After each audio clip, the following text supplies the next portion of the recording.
This is the Troll Patrol, live with Justin FREAKIN. Welcome to the Troll Patrol, live. It's a freaking Sunday. Fantastic show for you here this evening. Usually have some witty thing I say there. Not witty, just some bullshit I say. Didn't have anything today. I didn't even think about it. Sorry, my apologies. Almost like I wasn't prepared to do this show. That's not true. No. We got lots of stuff prepared for you tonight. We're going to talk about 9/11. We're going to listen to Bush's speech. Apparently, he took some shots at Trump. I haven't heard it yet. We're going to listen to it probably in its entirety. It's only about 7 or 8 minutes. California gubernatorial candidate Larry Elder attacked by a woman in a gorilla mask. We're going to dive into that one, plus looking at what the polls show coming up on the recall election going on until Tuesday.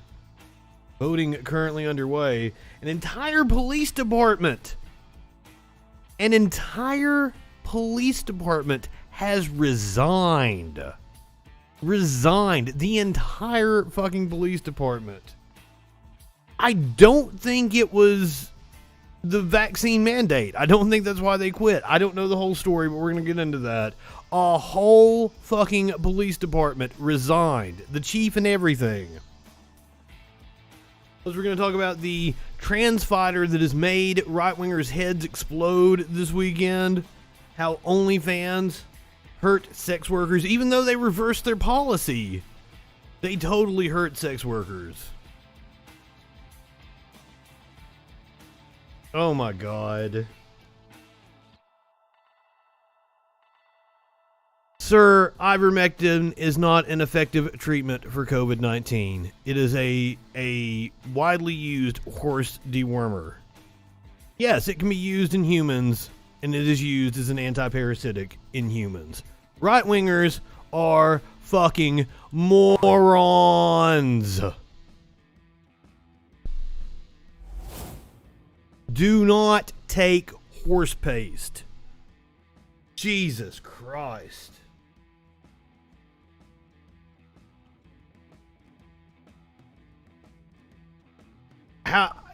Perhaps Rachel Maddow is right. I would have no fucking clue. I don't watch cable news. Hey, Aaron, why don't you give us a call, 917-830-4359, or hop in the Discord, since you've got so much you want to say to me.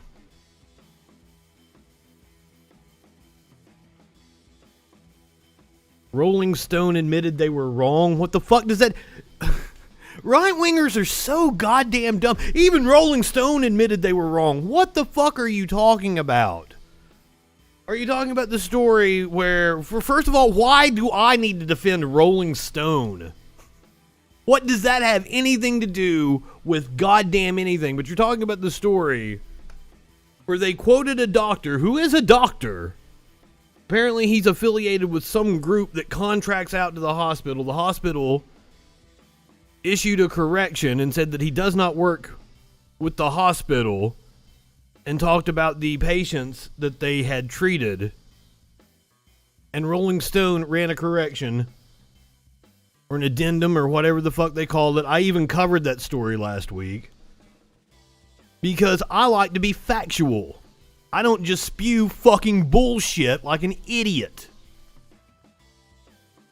So, Aaron, are you going to talk to us? It seems like you've had so much to say. This dude has been swinging from my balls for like months now.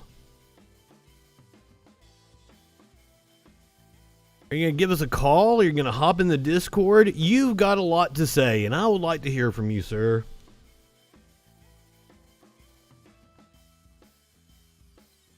Well, I don't give a fuck about Rachel Maddow or Rolling Stone or any of the other bullshit right-wingers get hung up on.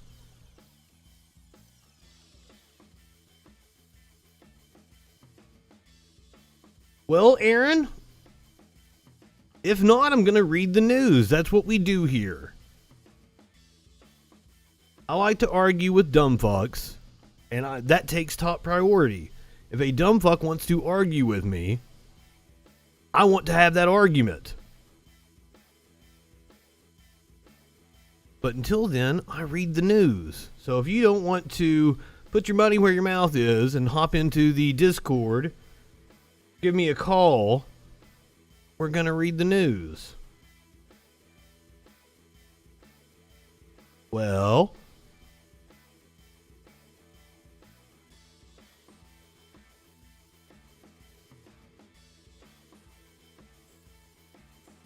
I still want to know how a story by Rolling Stone makes me a loser. I'm very interested in what you have to say. How am I going to take the bait?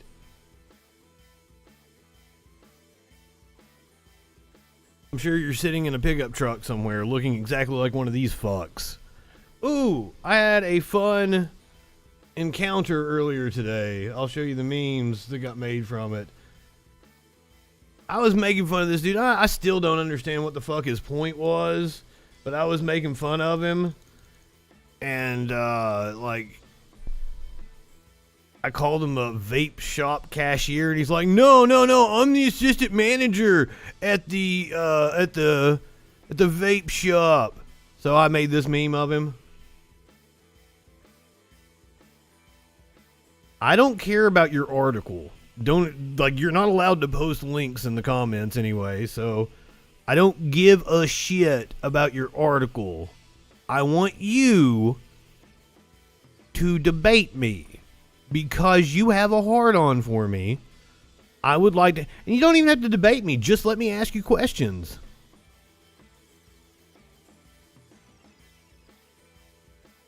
Oh, so you're just a stupid cashier, too. At a stupid vape shop. Acting like you know fucking something. Our Sundays are hopping. They'll get here. I just came on. What the fuck are you talking about? Why, if you hate me so much, why do you have notifications turned on? You're also not the only one watching. Somebody on Twitch is watching.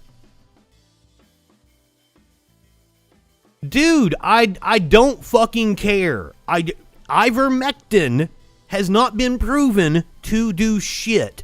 If it was listed as a potential treatment fucking last year or something, that has zero relevance to the fact that it has been shown to do fucking nothing for COVID-19. And anyone talking about ivermectin is a dumb fuck of the highest order.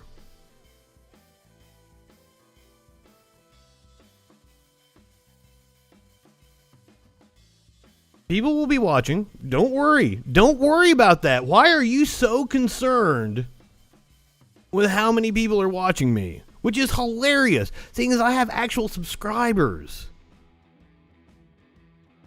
You can, all those videos that you comment on? First of all, you can click on them, and you can see the people commenting on the side, and you can see that most of the views don't come from YouTube. You got a fucking hard on for me, dude. If you have this sort of passion to try to ride my ass all the time, why don't you put your money where your mouth is? Give me a fucking call. You own a hardware store. Big fucking deal, dude.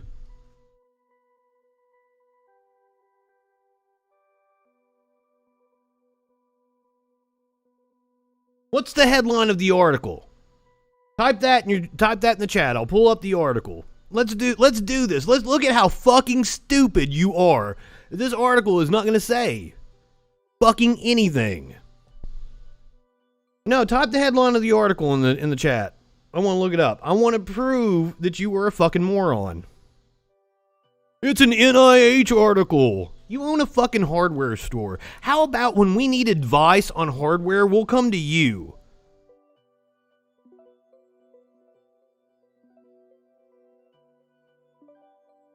No.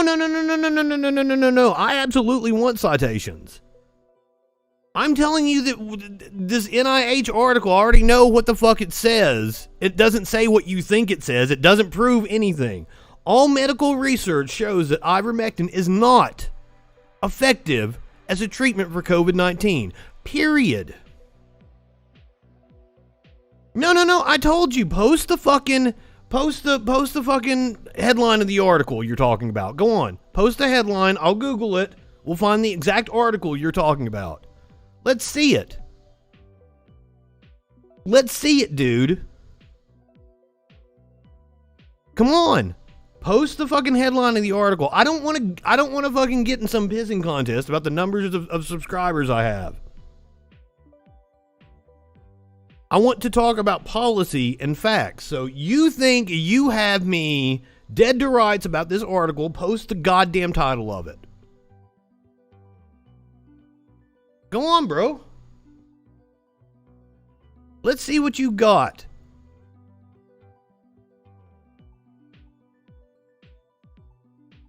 And see, this is like me having to sit here and wait on you to type fucking bullshit out is the reason why. No, I want you to call in.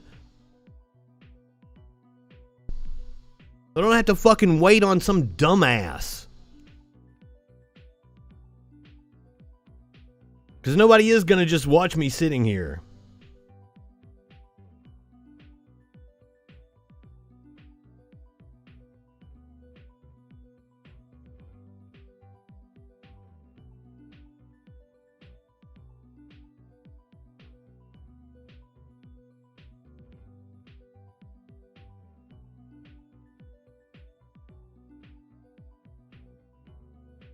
Not seeing an article.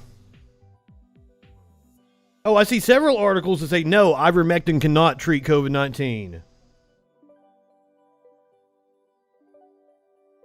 Is ivermectin a safe treatment for COVID-19? Parkview health doctors say no. All medical research says that ivermectin does not treat COVID-19.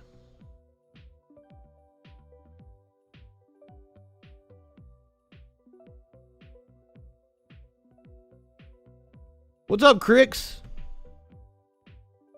Well, I don't allow links in my fucking chat, dude.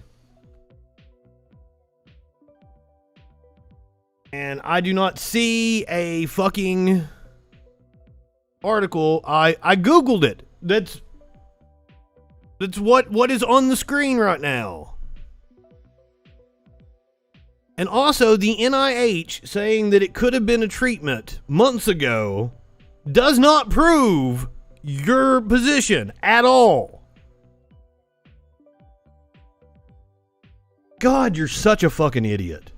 And there is no medical research that proves it is a fucking effective treatment. None whatsoever. And the NIH has never said that it is an effective treatment for COVID-19. Never. That has never been the NIH's position. And you are a liar if you try to say it is.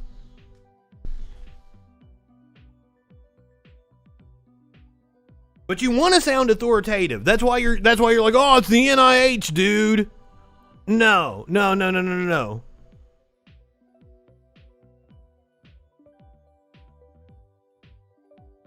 If you'd rather not fuck with me, why are you here? I'm telling you, I don't have an article. You can't post links. You drop it on the Discord. I am telling you that nowhere on the NIH website does it say that ivermectin is an effective COVID-19 treatment. Does not exist. You are lying if you say it does.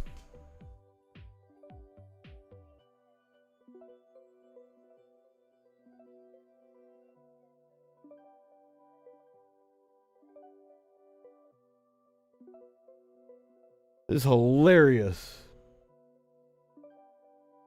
Let's see. Is it in the chat somewhere?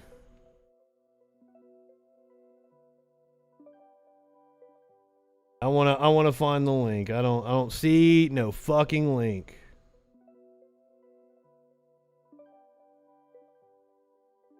The NIH never said that. You're full of shit. Now, the NIH might have suggested it as a possible treatment earlier. The NIH has never said it is an effective treatment. Period. End of story.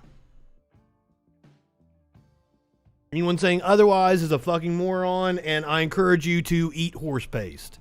Please, do us all a favor and eat horse paste. All right, so moving on from the dumb fuck. We'll get to the COVID later. There has been an explosion in Georgia. Police described a massive explosion and confirmed that there were at least some burn injuries. Been shut off, and residents evacuated the apartment complex. Some apartments next door also received some indirect damage as well, and all 75 fire crews had to respond. The major threat for them right now is... So this is just in the last few hours. This three-story apartment building. The 3 units were heavily damaged. Here's how one resident described what happened. Felt like an earthquake, almost like a sonic wave, but I heard the boom at the same time. So it sounded like something crashed, but it was, loud enough to sound like somebody dropped a car on the roof. Right now, with the amount of work that we have to do, it's going to be very slow. Got to be very careful as we continue to search these areas with the structural instability. Oh my God! Yes! Fucking give me something to go on, dude. You stupid fuck. Please give me something that I can prove how fucking dumb you are. Please. I'm dying for it. Post the link in the Discord. Fucking message it to you're on fucking YouTube. You can't message it to a mod. God damn.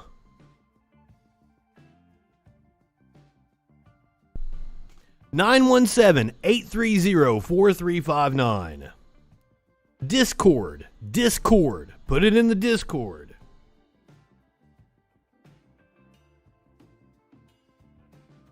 And I want to see this fucking article.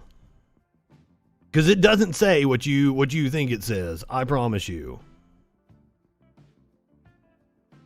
Right-wingers are morons. 917-830-4359. It is on the screen in 2 different places. 917-830-4359.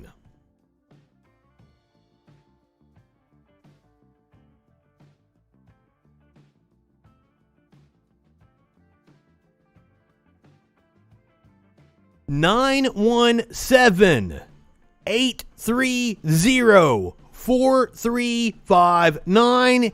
I believe it's in the comment section. It's on screen. Like, Jesus Christ.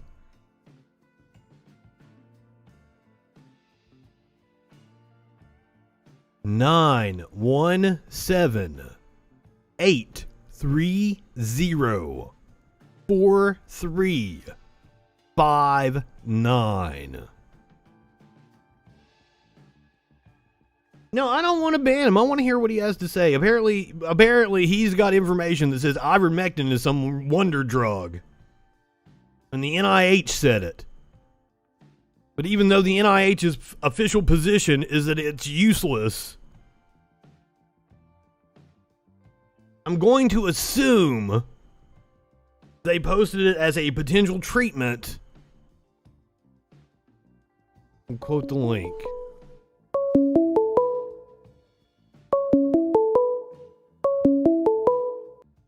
Caller, you're on the Troll Patrol. What's going on?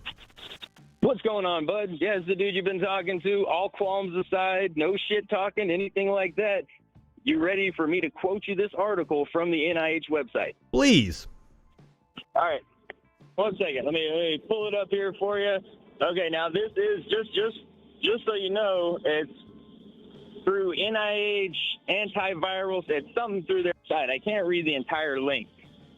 Give me 1 read second. Read the quote. Hold on. Read the quote you want us to hear. It's that same thing that I just pulled up. Proposed mechanism of action and rationale for use in patients with COVID-19.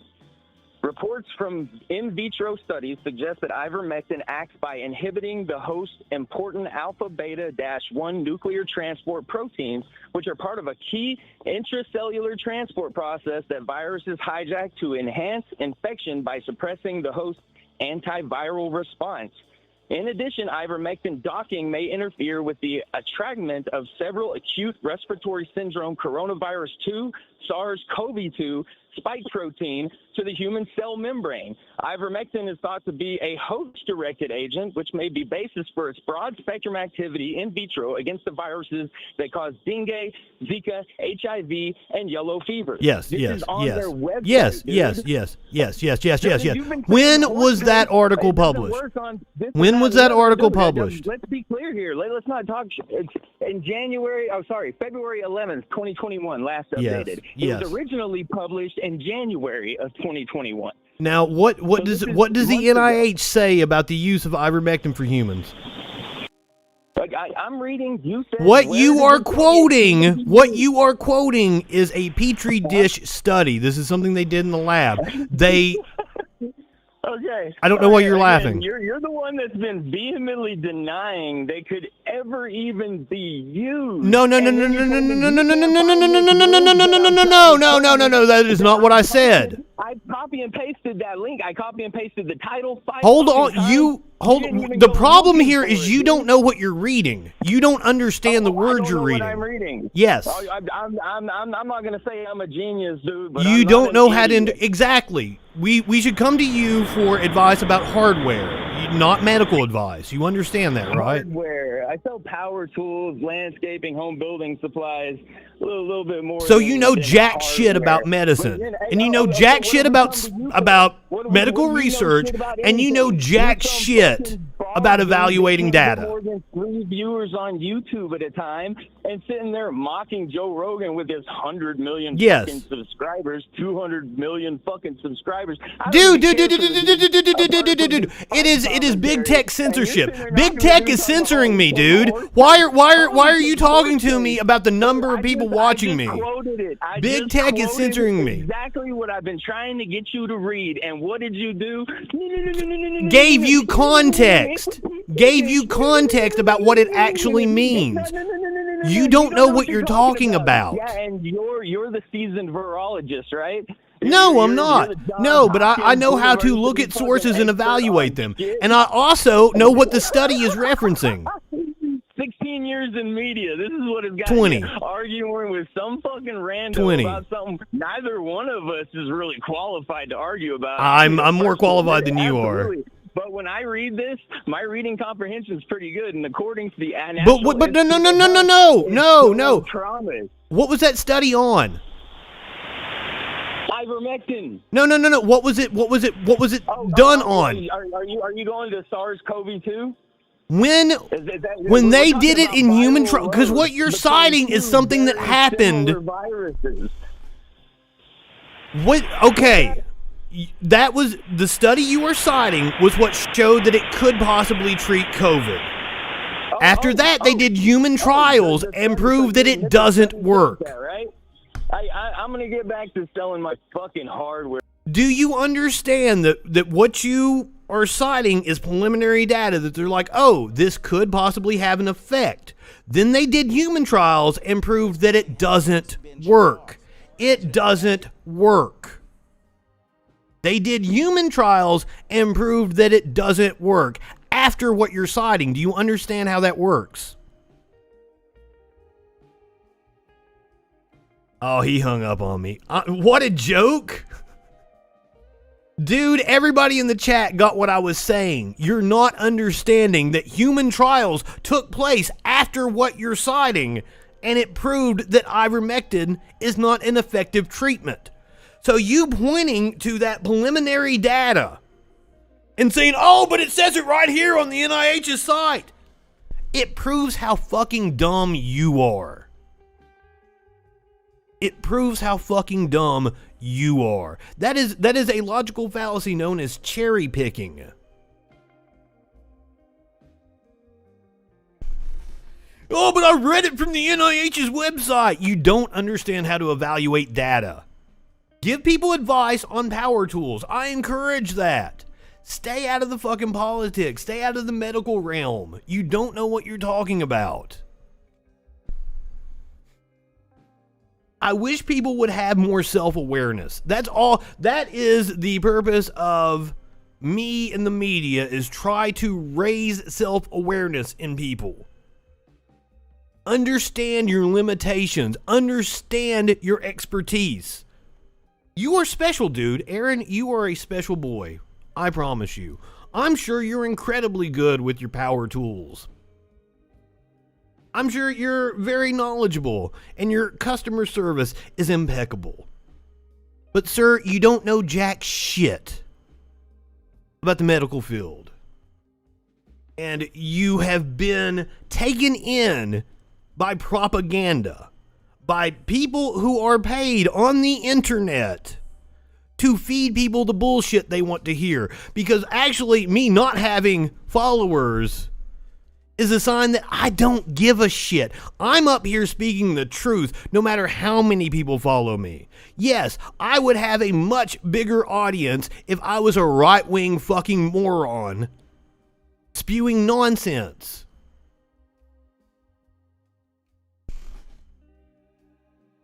But it's not about making money or having a big audience to me. I could care less about those things. I care about doing what I love and providing good content. Aaron, I'm sorry you're a dumb fuck. My apologies to you, sir. Speaking of dumb fucks, George W. Bush gave a speech yesterday on the anniversary of 9/11.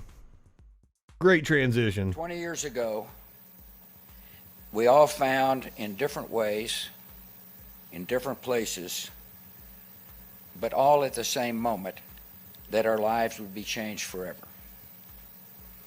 The world was loud with carnage and sirens, and then quiet with missing voices that would never be heard again. Well, it's kind of your fault. Remain precious to our country and infinitely precious to many of you. Today we remember your loss, we share your sorrow, and we honor the men and women you have loved so long and so well.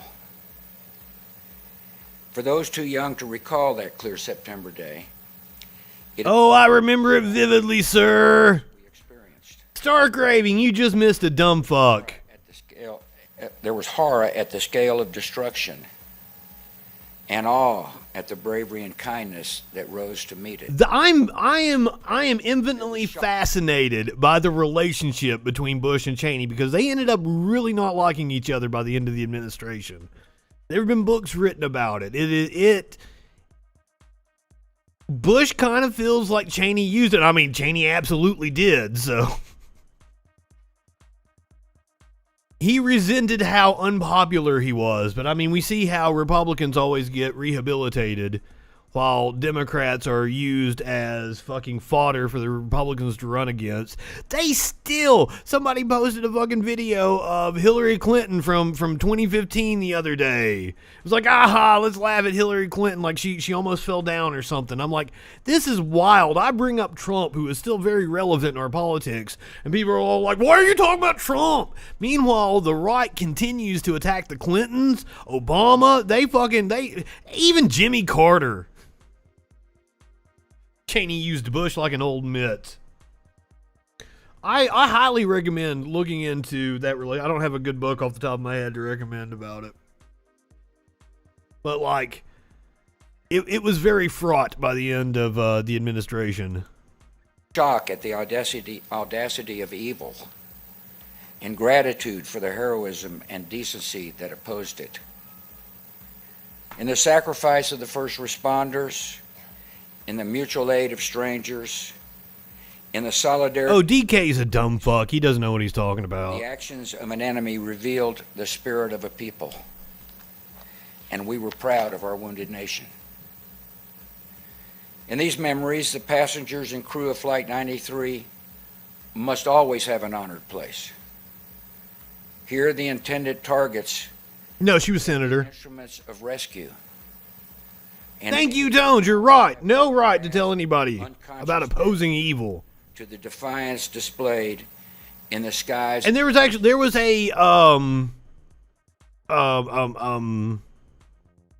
couple different frontline 9/11 documentaries this week, but there was one about like the United States of Secrecy or something that came out in the last couple of days, or just got put on YouTube in the last couple of days. And it was fascinating to me, and it really got in depth about like what Bush knew, when he knew, about the different ways. I mean, this was going into the wiretapping programs and everything, but like it all ties together with the 9/11 and the intelligence afterwards. It would be a mistake to idealize the experience of those terrible... Literal war criminal. Yeah, DK has no fucking clue what they're talking about. ...was the brute randomness of death. The what? All that many could feel was unearned suffering. All that many... Unearned suffering you caused, sir. There are many who still struggle with a lonely pain that cuts deep within. That's true. In those fateful hours, we learned other lessons as well. We saw that Americans were vulnerable, but not fragile. That they possess a core of strength that survives the worst that life can bring. We learned that bravery is more common than we imagined, emerging with sudden splendor in the face of death. Where the fuck were all you all when the fucking troll was like, one person's watching you right now? Holy gift. And we found that even the longest days end. You miss me arguing with him. Many of us have tried to make spiritual sense of these events. It wasn't very eventful though. He was pretty dumb. For the mix of providence and human will that sets the direction of our lives. But comfort can come from a different sort of knowledge. After wandering long and lost in the dark, many have found they were actually walking step by step toward grace. As a nation, our adjustments have been profound. Many Americans struggled to understand why an enemy would hate us.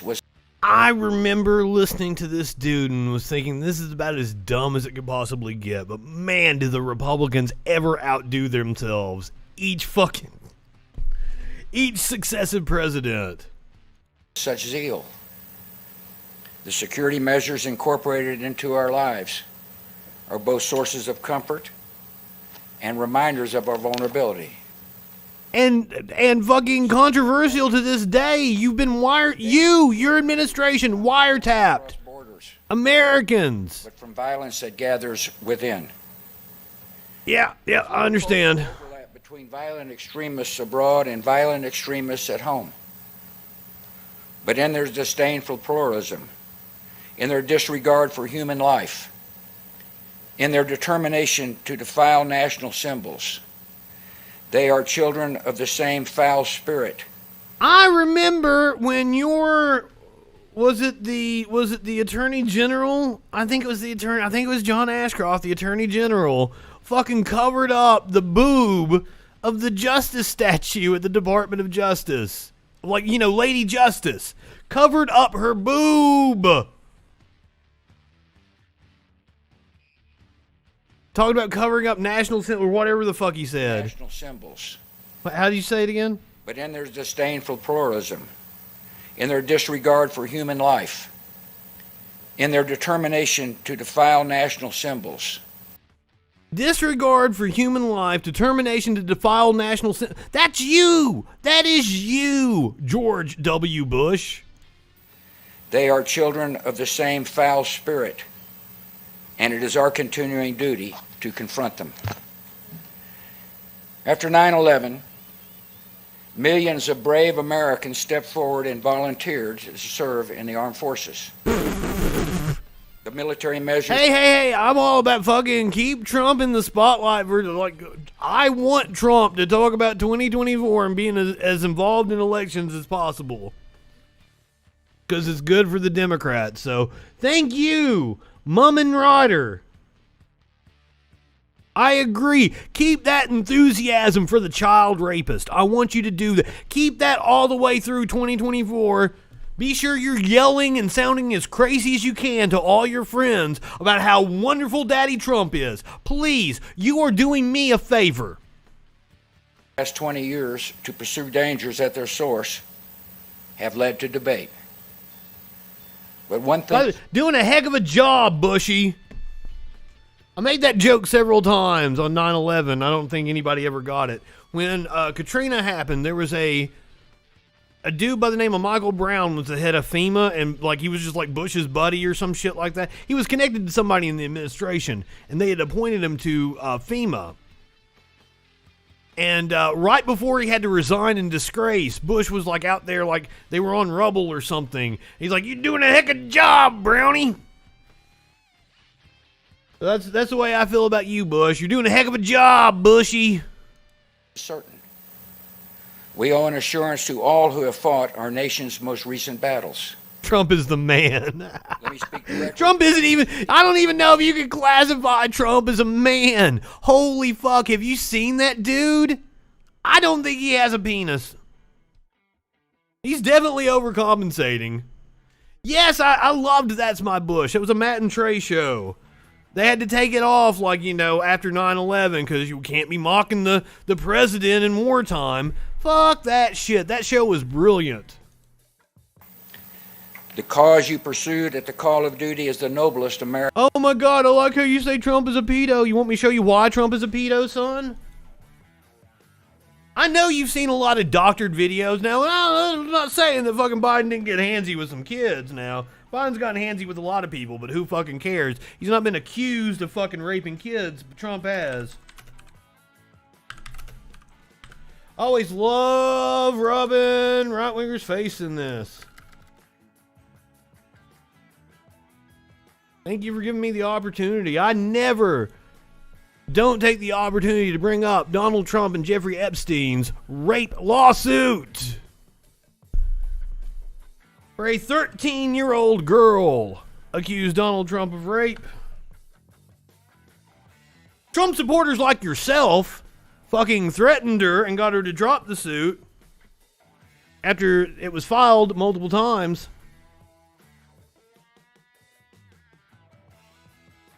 It's possible they're both rapists. I believe, God, I forgot her name now. That had the story about Biden pushing her up against the wall and sticking his hand down her pants. I believe her. And like even the response she describes sounds like Joe Biden. So I absolutely believe it. I love it how a right-winger comes in here, asks for proof. I show them the court filings, and they say that's not proof, but yet that is far more evidence than they have against Joe Biden. You know, not to mention that Donald Trump is on video saying, "Oh, I love Jeffrey Epstein. We both love young women together," or whatever the fuck he said.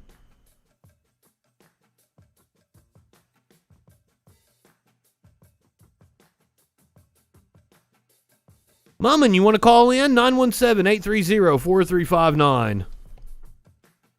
Last dude that tried to take a swing at me certainly missed. That was Ivanka, where he commented on her tits.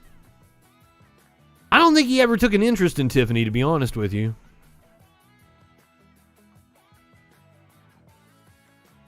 I think there is a credible rape allegation against Biden.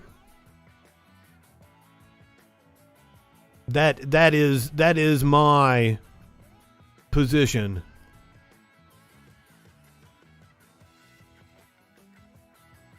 There is not video proof of Biden, like, there is video proof of him, like, sniffing hair or, like, rubbing a little kid's, like, kissing a forehead. But that's it's not raping a kid like Trump is accused of.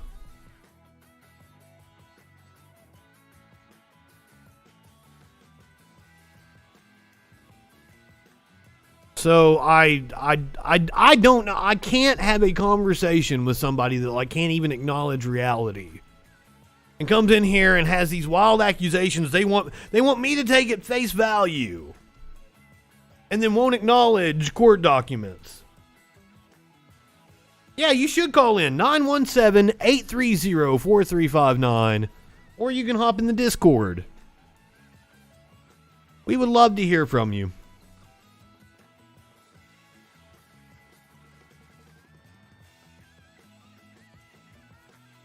There we go. Thank you, Stark Raven. Yes, Trump used to bust in on beauty pageant contestants while they were in the dressing room. He has a gazillion goddamn rape allegations. He's on tape saying he just grabs people by the pussy. Like, the idea that Trump isn't a rapist is just preposterous to me.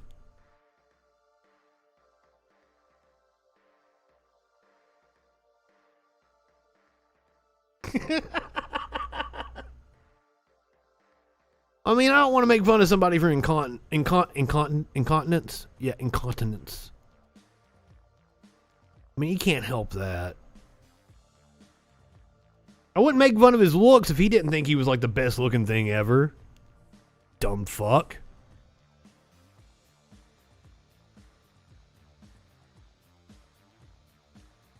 I believe that he is 100% on a plethora of pills. It's amazing his heart didn't stop during the campaign, but I mean, it runs on pure evil, so what the fuck? Merman, are you calling in? It wasn't Merman. That wasn't his name, wasn't it? Meemaw. Meemaw? Memon. Merman! Merman, I want to hear from you. Come back. We want to talk to you. We'll be nice. I won't call you a dumb fuck too many times.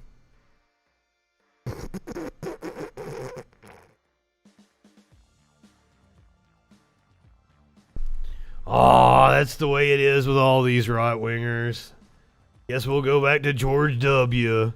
Now, he should be getting ready to transition to talking about domestic terrorists. Taking some swipes at Trump, which I want to get upset about and rant about the fact that he actually campaigned and raised money for several pro-Trump candidates in the last election. So, fuck you, George W. Bush.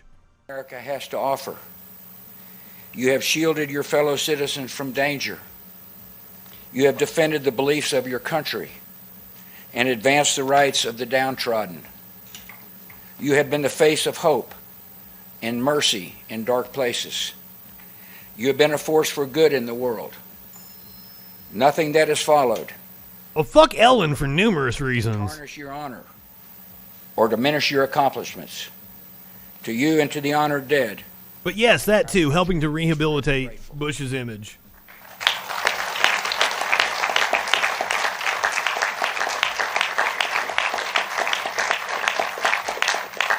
In the weeks and months following the 9/11 attacks, she is the exact person they needed to get to in order to reach like a massive amount of shit libs. Ellen.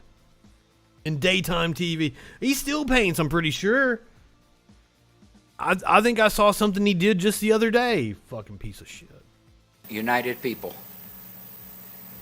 When it comes to the unity of America, those days seem distant from our own. It's your fault. Malign force seems at work in our common life that turns every disagreement into an argument and every argument into a clash of cultures. Because you play dumb fucks. Has become a naked appeal to anger, fear, and resentment. That leaves us worried about our nation and our future together. I come without explanations or solutions. I can only tell you what I've seen.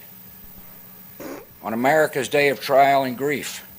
Well, I mean, you didn't have explanations or solutions for fucking anything 20 years ago when you were president. Why start now, George W? I saw millions of people instinctively grab for a neighbor's hand and rally to the cause of one another. That is the America I know.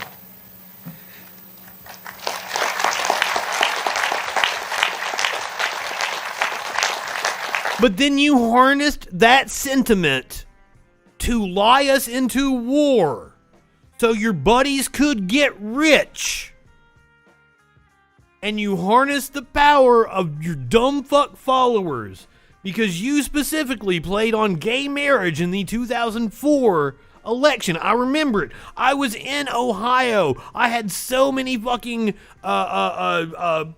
petitions put in my face about gay marriage in 2004 Because the Republican Party specifically wanted to make gay marriage a ballot amendment in all the battleground states so that they could drive out the most bigoted people in their party. Because without somebody to hate vote against, they might not come out and vote for your party. And you harness that, sir, and you have the gall to get up here and talk to us about unifying the country. Fuck you, dude. Fuck you.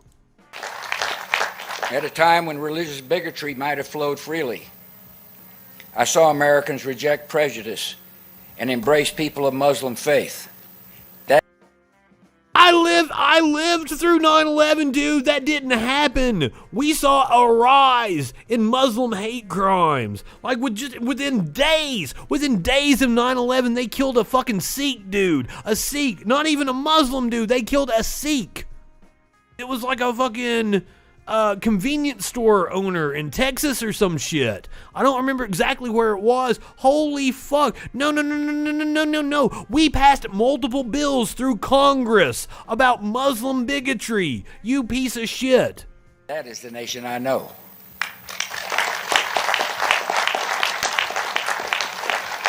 At a time when nativism could have stirred hatred and violence against people perceived as outsiders, I saw Americans reaffirm their welcome to immigrants and refugees.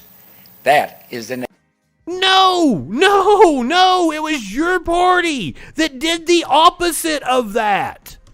I will give Bush credit that he was actually trying to move forward with amnesty for illegal immigrants. And the fucking base of the party bucked him on that one. They couldn't pass immigration reform. Because that was one of the big issues in his first term that he really wanted to push for. Because the business interests that helped get George W. Bush elected, they love fucking immigration. They wanted to pass immigration reform. But the base of the party wouldn't let them do it. They wouldn't let them grant amnesty. Dude, revisionist is exactly what this speech is. Holy fuck. nation I know. And remember, this is the party. They tell me it's the party of personal responsibility. They tell me it's the party of personal responsibility. And this motherfucker is getting up here and saying, like, I'm seeing some shit go on in the country. I caused it, but, like, I don't have the answer. But here's what I see. And then, like, says it, like diagnoses everything. The exact opposite of what's going on. I didn't realize that this was going to get me this worked up.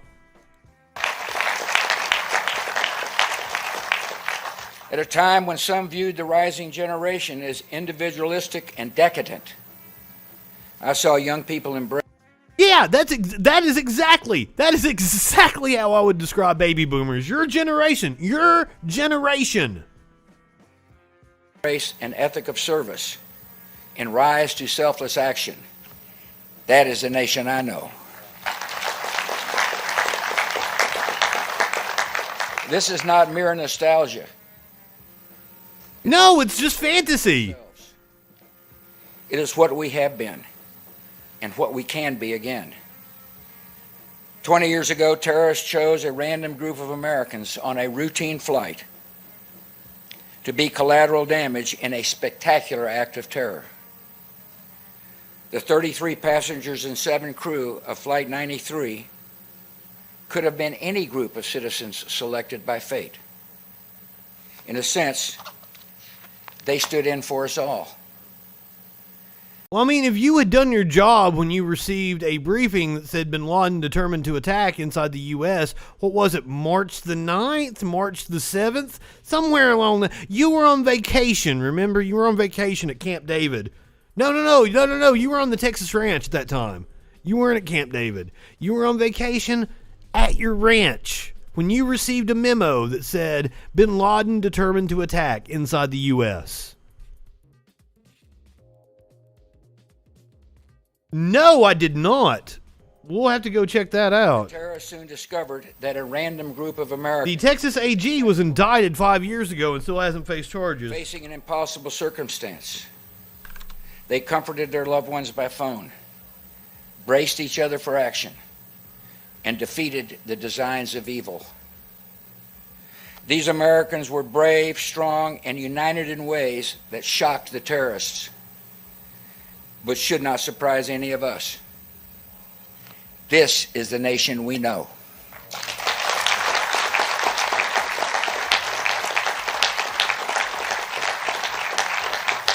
And I was about to say I don't see anything that's really sticking out to me. There's a fucking flag with an assault rifle on it and shit. And I'm like, is that the one?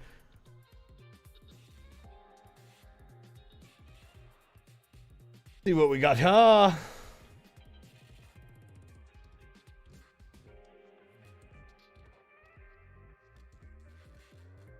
What the fuck?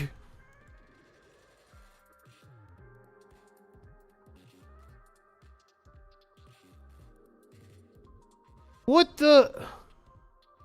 Is this supposed to be from like inside the World Trade Center? Like, oh, they're having a office party.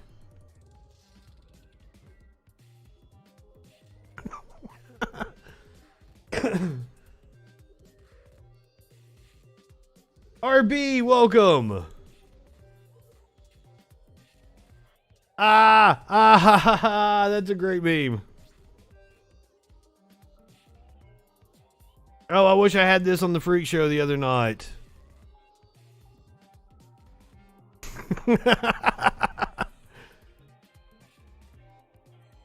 I would have used this as one of the and I hate that, like, I had this whole folder of 9/11 memes and we get to the last one, I'm like, oh, I hope it's good, and it was transphobic, and I'm like, god damn, that really fucked us over.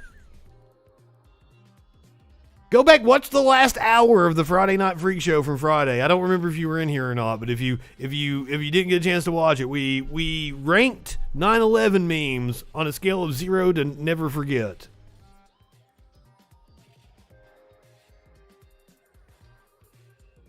No, I haven't.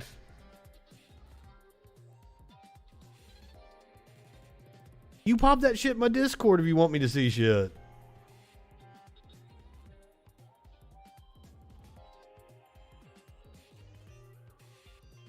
Major holiday.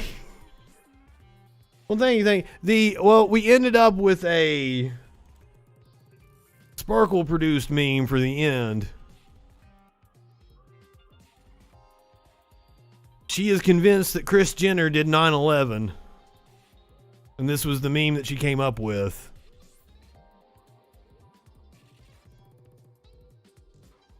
Yeah, the last hour, because the last hour it was actually 9/11 on the East Coast. I waited until the last hour.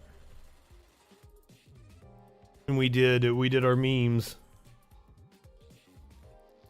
My air conditioner went out. It's hot as fuck in here right now. And I like, oh my god.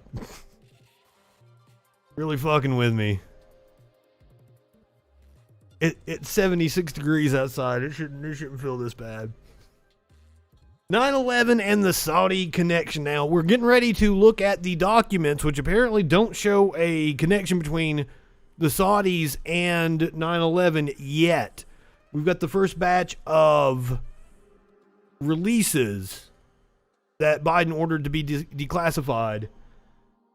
None of the issue, but right now we're reading from The Intercept. This was a piece they published on 9/11 before the classified document dump we're getting ready to look at. None of these issues, still lingering 20 years after the 9/11 attacks, have been as persistent or as emotionally wrenching for the families of the victims as the question of whether Saudi Arabia provided funding and other assistance for the worst terrorist attack in American history. Of the 19 al-Qaeda terrorists who hijacked 4 U.S. commercial airliners on the morning of September 11th, 15 were citizens of Saudi Arabia, and of course, Osama bin Laden was a member of one of Saudi Arabia's wealthiest families. Immediately after the attacks, the Bush administration downplayed the Saudi connection and suppressed evidence that might link powerful Saudis to the funding of Islamic extremists and terrorism.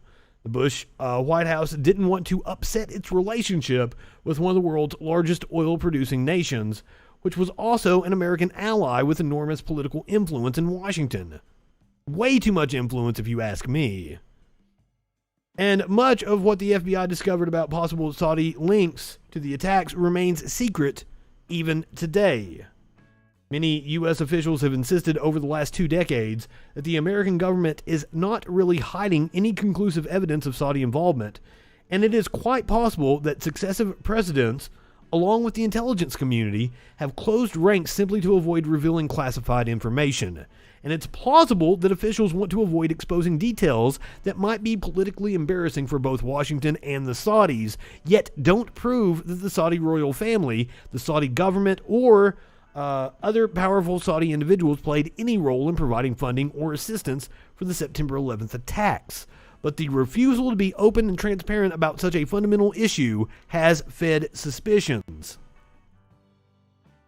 2 decades later, however, glimpses of material that have become public provide mounting evidence that senior Saudi officials, including one diplomat in the Saudi embassy in Washington, may in fact have indirectly provided assistance for 2 of the al-Qaeda hijackers, who were the first of the hijackers to arrive in the United States in 2000 and lived for about a year and a half in San Diego beforehand. We played the audio of the FBI agent talking about that. The CIA had identified the 2 hijackers by early 2000, based partly on one of them's participation in an al-Qaeda meeting in Malaysia, and the agency was tracking the pair's international movements. But the CIA did not pass on that information to officials at the FBI or other domestic agencies at the time, and the 2 plotters were not placed on any watch lists that might have prevented them from entering the United States weeks later. It was not until weeks before the September 11th attacks that the FBI learned that, I've been skipping their names, Midahar and Hazmi had entered the country and began a belated and unsuccessful search for them, even as both men were living openly in San Diego. Best reason to go green. Exactly. Fuck OPEC. And that's another one of those things that I'm so upset about, like fucking Jimmy Carter. That was an issue for him, getting us off of foreign oil. While no smoking gun has emerged, the evidence indicates that the 2 hijackers had received logistical and financial support from a handful of people inside the United States with connections to Saudi Arabia, including a man in California whose family received tens of thousands of dollars from the wife of the Saudi ambassador to the United States. They used to call him like Bandar Bush or something, because he was so close to the Bush family. The ongoing scrutiny of the Saudis' role has been driven by a massive lawsuit in federal court in Manhattan, brought by families of the victims who maintain that senior Saudi officials were complicit in the attacks. Families were blocked for 15 years from even beginning their claims because of the sovereign immunity protection for foreign governments in the court. In 2016, Congress overrid a veto by President Barack Obama to clear the way for the lawsuit by approving the Justice Against Sponsors of Terrorism Act.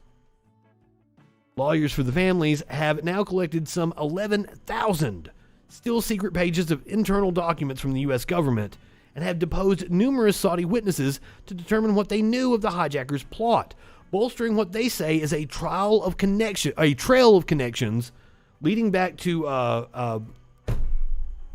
that's their capital city, Riyadh. I don't know if I'm saying it right. Our view has always been that there were agents of the Saudi government acting in coordination with one another to provide a critical support network for the first hijackers. This is according to Sean P. Carter. Isn't that Puff Daddy? Couldn't be the same. This is not Puff Daddy representing the families of 9/11. One of the lawyers representing the victim's family said in an interview, I'm close. It probably has something, like in it that I might not be pronouncing. There are a lot of contact points between the bad actors here. Our view has always been that they were agents of the Saudi government. Carter said that a verdict against the Saudis, finding them financially liable for the attacks, could result in many billions of dollars in damages. But he added that bringing out the truth would be just as important. One of the most explosive pieces of evidence against the Saudis emerged only by accident. It came in a court filing by the Trump administration last year that was intended, ironically, to support the government's arguments for keeping the FBI's Saudi records sealed as state secrets.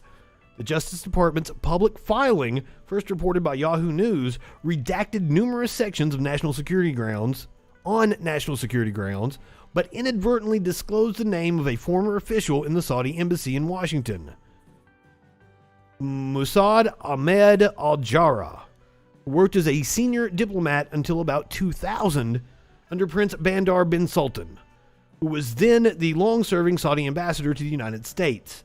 The document, citing a 2012 internal FBI summary, indicated that Jarrah was believed to have tasked 2 other Saudi men living in Southern California with assisting the hijackers in San Diego. The accidental disclosure, reaching inside the Saudi embassy in Washington, could prove critical for the victims' families in establishing that Saudi Arabia bears some responsibility for the attack. Yeah, you're right. I was trying to be funny. I apologize, Tones. Yeah, some is doing a lot of lifting there. Now, the new documents don't prove anything yet, it appears. We're going to be reading from Slate here. The documents were just released either late yesterday or early today. The FBI ended the 20th anniversary of the September 11th, 2001 attacks by releasing a newly declassified document regarding its investigation into support given to 2 of the Saudi hijackers. The heavily redacted 16-page document details how the hijackers had contact with lots of Saudi associates in the run-up to the attacks, but fails to provide conclusive proof that senior officials of the Saudi government were complicit. I'm with you, Zoot. Like, when I was hearing about the family's demands for them to release the documents to prove the Saudi connection, I'm like, I thought we already proved the Saudi connection. I thought that was like, well known.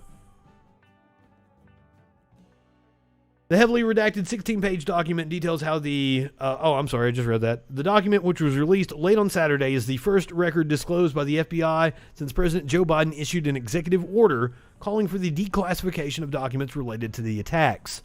Families of the victims of the attack had called on Biden to skip memorial events on Saturday if he didn't declassify documents that they claim will show how Saudi officials played a role in the attacks.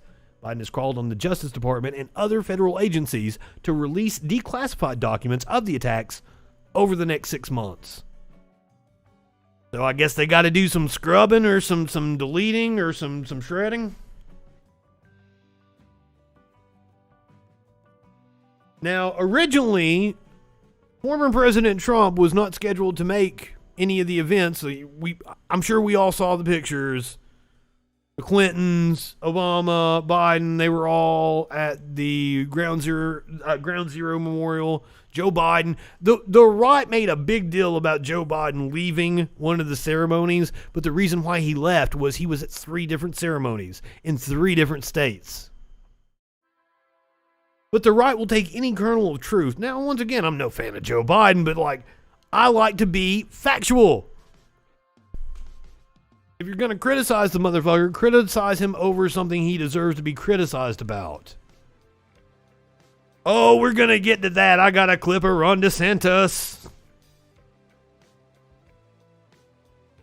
This is from a site called Twitchy. Big Mad Journos informed where Trump was in NYC during the 9/11 ceremony attended by other presidents. Well, the reason why is because Trump took a lot of fucking flack that he didn't have anything scheduled, so they decided to go and let him. I think he met with the the New York City police. Yeah, this is the ceremony where this memorial you see there. Also, former presidents Bill Clinton, and Biden, Clinton, Obama. No Trump.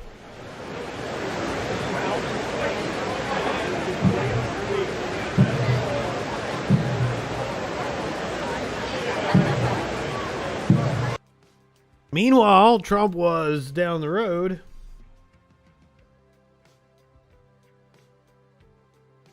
I don't know why they were focusing on his, pulling down his mask there and yelling at somebody.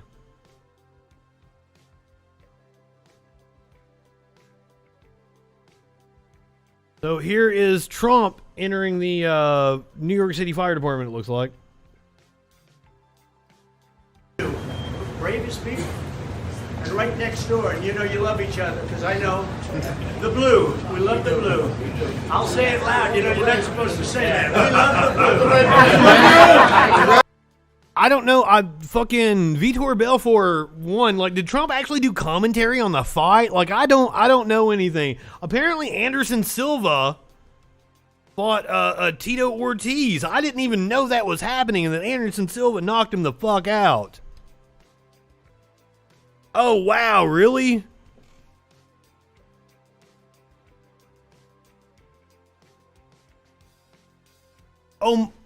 If I had known, I just figured he was going to, we're going to talk to President Trump for a second. I didn't know they were actually going to have him sit there. I would have watched it.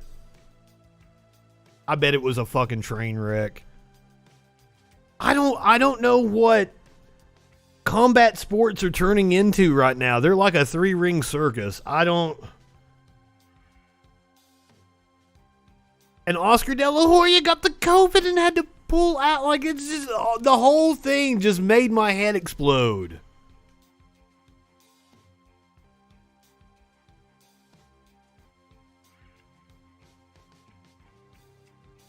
Ooh. Well, I mean, fucking hanging back and waiting for the right moment. That's fucking Anderson Silva's bread and butter. Oh, I'm sure Junior was there. He probably had a blast. He was doing coke with some people in the back. That was a big event for him to be at.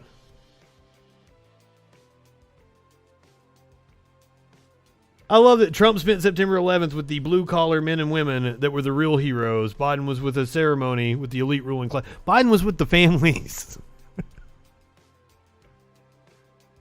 This photo op was just in response to the fact that he took flack for the fact that he was doing the boxing commentary. Here he is with the NYPD. Go ahead. Do you have a question? Spotlight's on me, I guess. Are you going to run again, Mr. President? Oh, that's a tough question. Actually, for me, it's an easy question. Okay. So, I mean, I know what I'm going to do, but I bet they were sad. I bet all the fights were sad. from the standpoint of campaign, I about flipped out when it said that Evander Holyfield was fighting. I'm like, what? How did that? How much money did they throw at that motherfucker? How? Yes, fire everybody in this picture.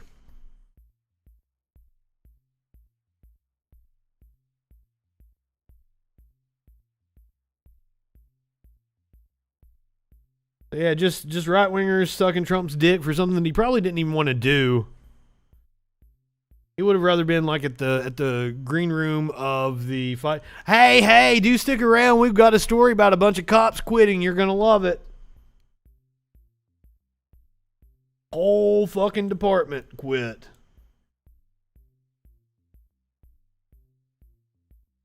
I saw that. Yeah, let's talk about that here in a little bit. That's a wild one. Measles cases have halted the Afghan evacuee flights from the U.S. or to the U.S. from 2 key bases.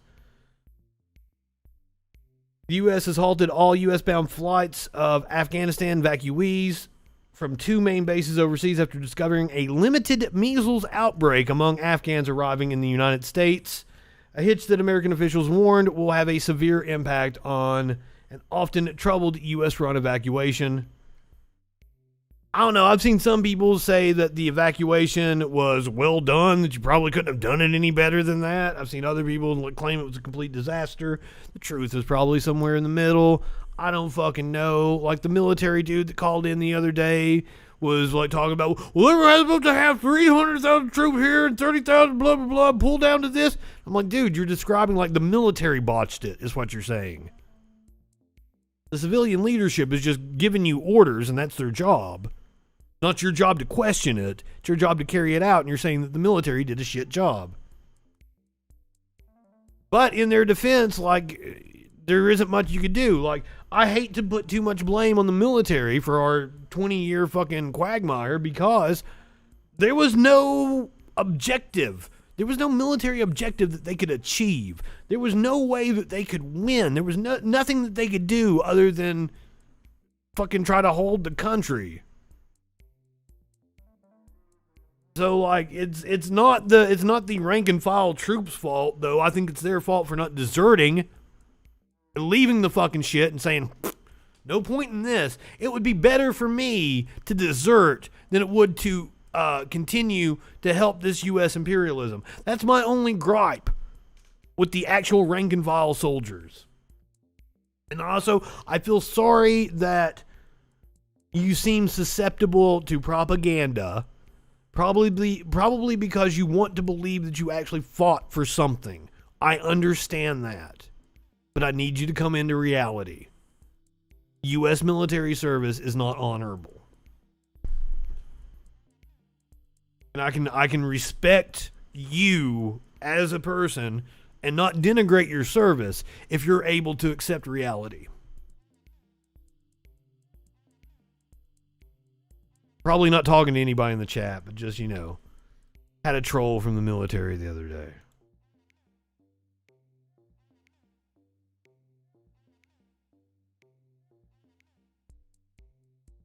I'm not sure. Like, everybody's trying to produce my show here. I'm not sure what you're talking about, Dip. We're going to talk about Biden possibly is going to lobby against the filibuster. Biden tells top Democrats he's preparing a lobbying blitz on filibuster reform and voting rights. Filibuster reform to pass voting rights. Go away. We don't want you. With a make-or-break vote looming in the Senate. Now, we are reading from Rolling Stone, which apparently got it wrong, the troll that I had at the beginning of the show. With a make-or-break vote looming in the Senate on a sweeping voting rights and anti-corruption bill, President Joe Biden and his advisors have said in recent weeks that Biden will pressure wavering Democrats to support reforming the filibuster, if necessary, to pass the voting bill. According to 3 people briefed on the White House position, and its recent communications with outside groups, Biden assured Senate Majority Leader Chuck Schumer and House Speaker Nancy Pelosi that he was ready to push for filibuster reform. Biden's pressure would aim to help Schumer convince moderate Democrats to support a carve-out to the filibuster, a must for the party if it's going to pass new voting protections without Republican votes. Just go ahead and get rid of it. I don't know what kind of carve-out they would do. I don't know what the position on that would be. According to a source briefed on the White House position, Biden told Schumer, Chuck, you tell me what you need. You tell me what you need me to start making phone. You tell me when you need me to start making phone calls. That was Biden's quote. Chuck, you tell me when you need me to start making phone calls. Senate returns to work this upcoming week, and Majority Leader Chuck Schumer intends to call a vote on the For the People Act, the most ambitious reform bill in decades and the Democrats' best shot at countering the wave of state-level GOP voter suppression laws this year. But to get the bill out of Congress, Senate Democrats will almost certainly need to change the filibuster, the procedural tactic used by the minority to block many types of legislation. Other than just abolishing it at this moment, I don't know what the carve-out would be. I don't even know. I haven't heard anybody say how they would go. I don't know what the mechanism would be to go about doing it.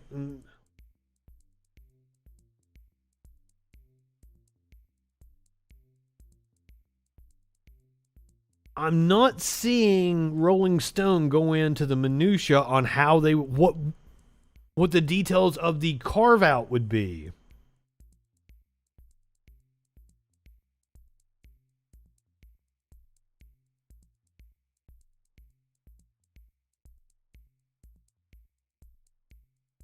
When it comes to the filibuster, the Biden administration's position hasn't always been clear. In early March, White House Press Secretary Jen Psaki said Biden didn't support any changes to the filibuster. A few weeks later, Biden told ABC News that he supported bringing back the so-called talking filibuster. Oh, that's what they're going to try to go for. I didn't even think about that. If you're going to pull a filibuster, you actually have to go out and talk for the remainder of the time to run it out. I don't know if that's going to change anything. The Republicans are still going to they're going to go up there and talk it out. They'll do it. A few months after that, Psaki declined to say whether Biden backed creating a carve-out to the filibuster for legislation relating to voting rights, while also distancing the White House from any potential negotiations about filibuster reform. Filibuster is a legislative process tool, an important one that warrants debate, but determination about making changes will be made by members of the Senate, not by this president or any president, frankly, moving forward. I'm sure Joe Biden, as much time as he spent in the Senate, he has an affinity for the Senate as much as anybody. I'm sure he wants a say in any changes to the filibuster. He's also shown a willingness to be pushed on legislation from both sides. We've seen him cave from both directions. Moving to California politics. This is California gubernatorial candidate Larry Elder. He was at an event, I believe this was Friday. We're going to see video. You see this woman in a gorilla mask right here. She is going to throw eggs at Elder, I believe. I haven't seen this yet.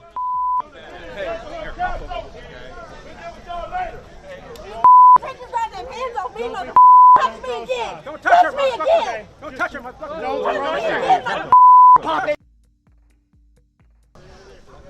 Well, lady, I will tell you, you got some big old gorilla balls. Touch me again! Smack the shit out of him. It's a very angry, ugly scene. The 69-year-old. Nice. Oh, we got a birthday party going on up here. I don't know how that played. It was a very angry, ugly scene, the 69-year-old Republican contender and conservative radio host said after the clash as he toured a Los Angeles homeless camp on Thursday. After watching it, I'm less sure, but when I first read the headline, I was almost certain this was a fucking plant. And it may very well be a plant by the campaign. I mean, she was ballsy as fuck. So she's either the real deal or she's in on, like, she knows those people. He added, if I were a Democrat, obviously this would be called systematic racism. They would be calling it a hate crime. I don't like to play that game, but that's all his campaign has been. That's all his campaign has been, has been him trying to fucking play the race card. Elder's head was grazed by an egg hurled by a woman in a gorilla mask on Wednesday, forcing him and staff to rush for safety in his Chevrolet Suburban.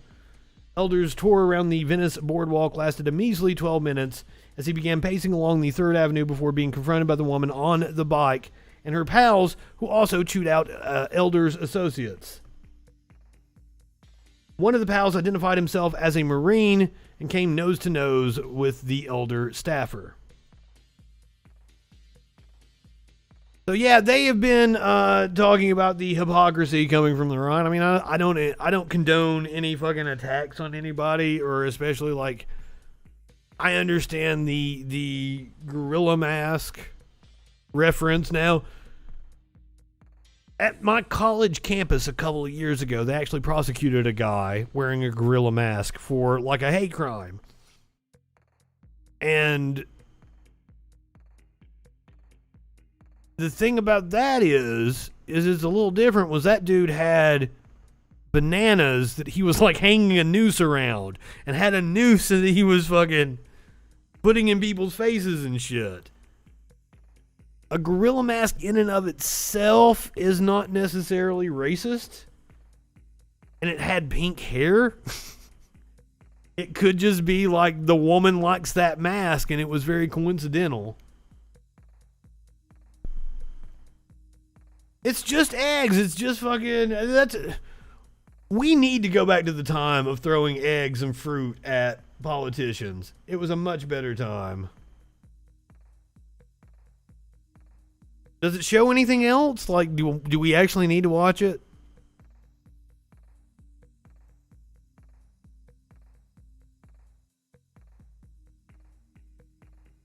I mean, we can, but we got the gist of it. You just enjoy seeing him getting pelted, don't you?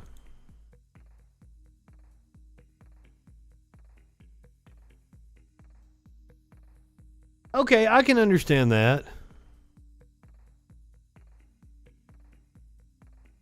It is wasteful with the produce.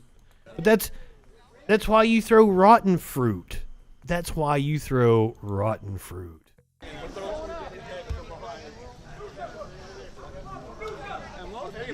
We need to return to those days. Motherfucker, touch me again! Touch me again! Don't touch him, motherfucker! I'll pop him in the motherfucker nose! Touch me again! I'll fuck you up, motherfucker! You understand me, boy? Maria, rip your head. Hey! Fuck with me, boy. Yeah, these guys don't seem like the left.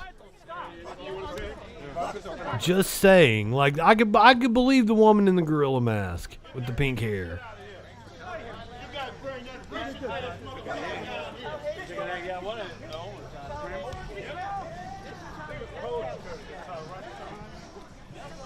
Okay, yeah.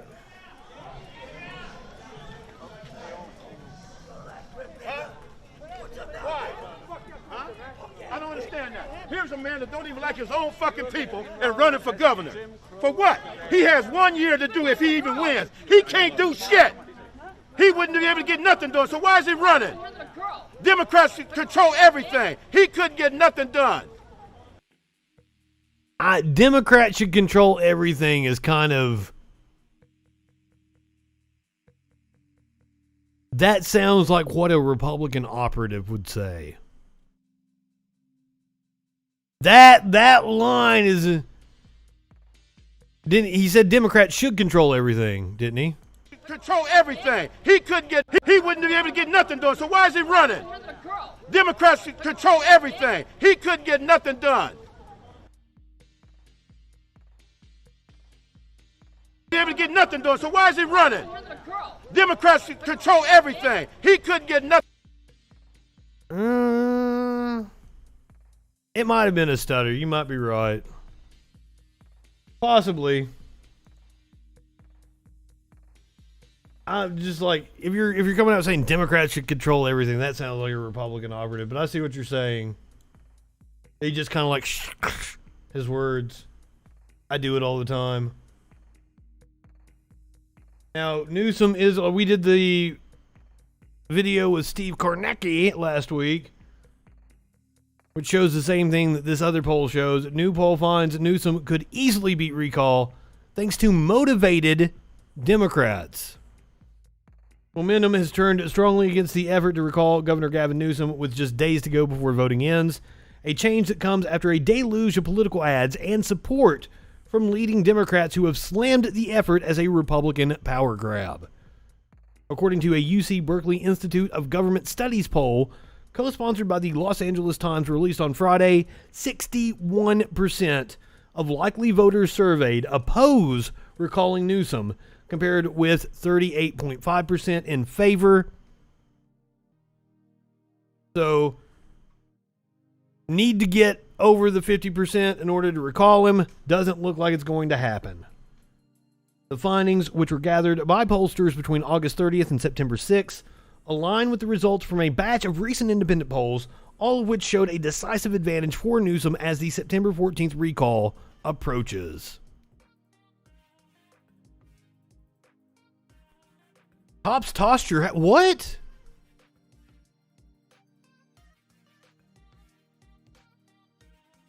Well, that's not fucking cool, Adam.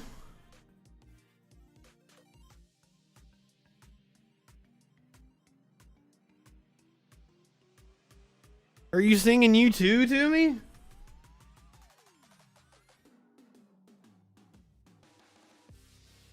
The Republicans are on a fucking crusade to do the same thing, to say that if Larry Elder doesn't win, or if the recall doesn't go through on Tuesday, which would mean Larry Elder becomes the governor. If it doesn't go through on Tuesday, it was rigged. The only way, like Fox News hosts are saying, the only way that Newsom could remain governor is if it was rigged. These fucks.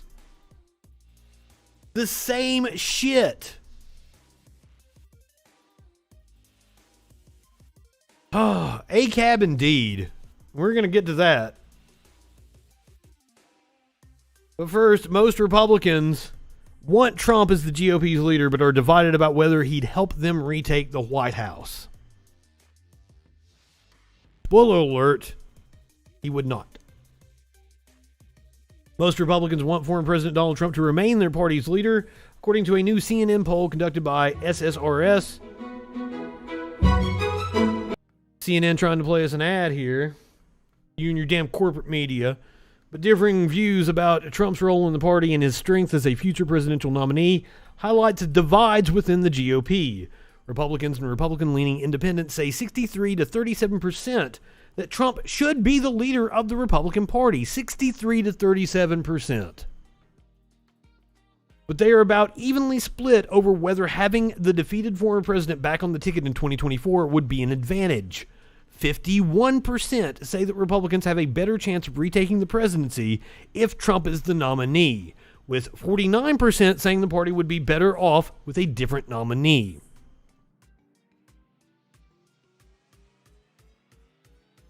Well, yeah, but if I mute a tab, I can't watch it. Because, we watch videos on CNN and shit. That's why I had to unblock it so I could watch a video the other day to block the ads. But, okay, so here's the thing, is they're both right. Both contingencies are right.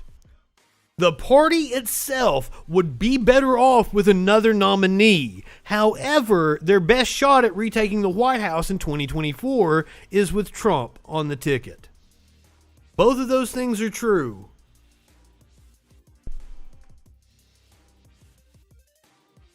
So, Republican Party, I don't know what to tell you. Unless you want to go full-blown fascist, which it seems you do, I wouldn't nominate Trump.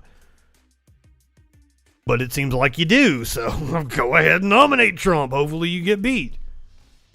I mean, I will never put it past the Democrats to screw it up, but as it stands right now, I don't think Trump is going to retake the White House.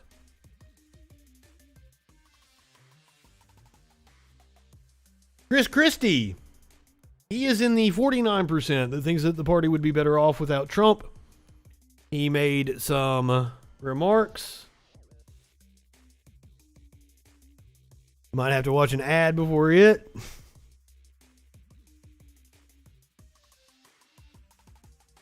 Of course we will. Fuck their ads.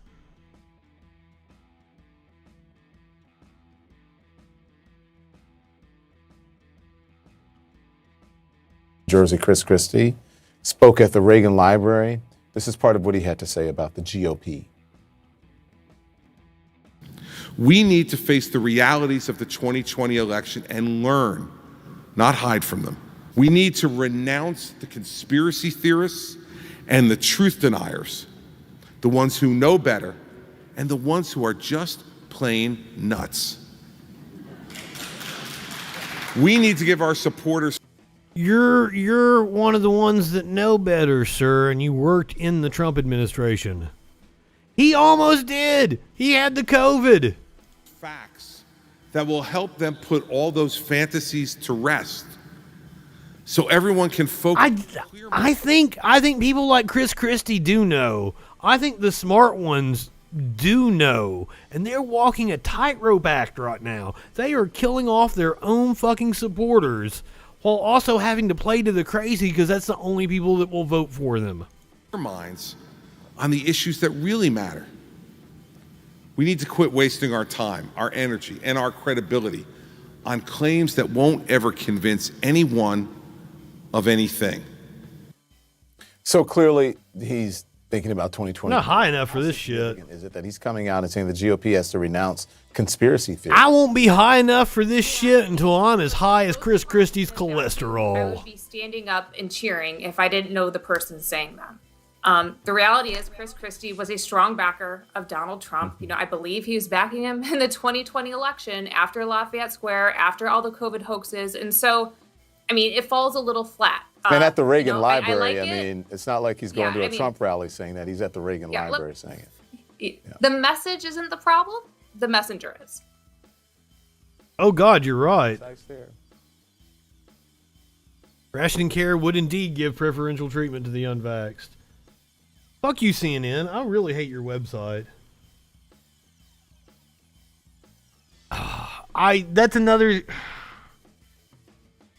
That's one of those issues. Like, I want to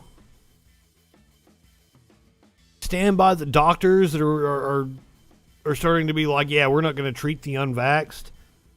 But then as a leftist, it's important that we believe, you know, we say healthcare is a human right. We provide healthcare to everybody. I understand that argument. But boy, are they already even throwing it up in our faces. Oh, they think the unvaccinated shouldn't receive care. They don't believe healthcare is a right. I see them say that. I see them fucking say that.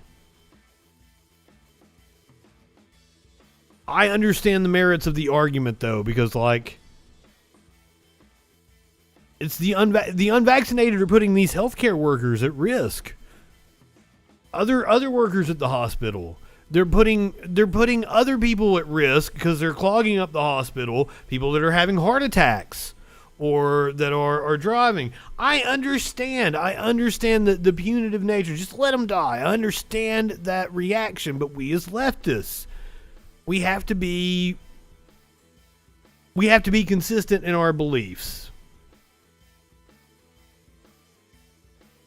Yeah, if the shoe was on the other foot, they would cheer our deaths. You're exactly right.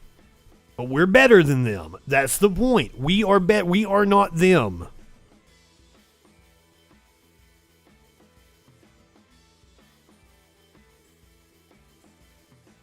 I understand both sides. And this is a tough call, and like I got a lot of opinions on things, and like I don't know if I want to have an opinion on this one. A judge in Florida had an opinion on the Ron DeSantis mask mandate, siding with DeSantis. Happening on Friday, the First District Court of Appeals on Friday agreed to the state of Florida's request to reinstate a stay on a judge's order that blocked enforcement of a ban on mask mandates at Florida schools without a parental opt-out, pending appeal of a lawsuit filed by parents. Now, I know that's a lot to take in.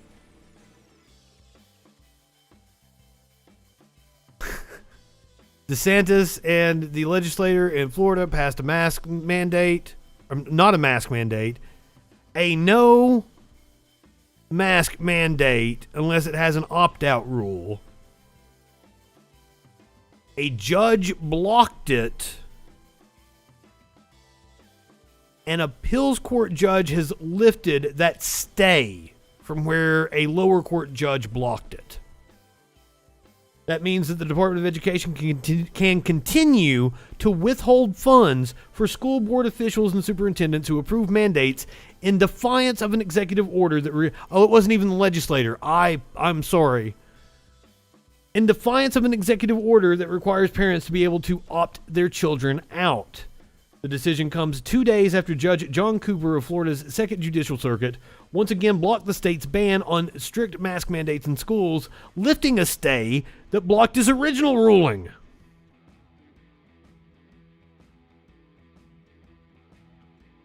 And DeSantis got on the TV and bragged about it. I believe this was today. Earlier this afternoon. Well, thank you for your effort. I mean, I think when you're in education, there's a lot of ways you'll make a difference over your career, but I think last year takes the cake in terms of the impact, because if you had not done what you guys did by making sure those kids had access to school, it would have taken years to be able to recover from that. And we're seeing that in other parts of the country where they lock the kids out. And remember last year, I got. Well, this is like the Hill fucking copying the Florida channel here. We won that case, but I just knew. One, I knew the data was very clear, and that's the thing. Follow the data or listen to some people who are just always saying things that just aren't backed up by the facts. So we knew that the schools were important, and we knew it would be a low risk environment. But we just knew so much that the virtual. We do virtual better than anyone in Florida, but it's not the same, and not even close, particularly for young kids, particularly for people with special needs. And so one of the reasons we did the $1,000 bonuses for the teachers and the principals is, even though I was getting sued to close it, most teachers, particularly up here, they wanted to get back because they knew their students were falling behind, and they knew they needed to do. Most of the principals wanted to get back to be able to do it. And so we really think last year it was crunch time. We had to figure out what we were going to do. Now, his poll numbers are dropping in Florida. Kids behind, and it was challenging. We still have challenges that we have to do. He's up for re-election next year, and it's not looking good for him. Next week on education, so stay tuned on that. But we did it, and now we're going to continue going forward, and we want to have a smooth and effective school year.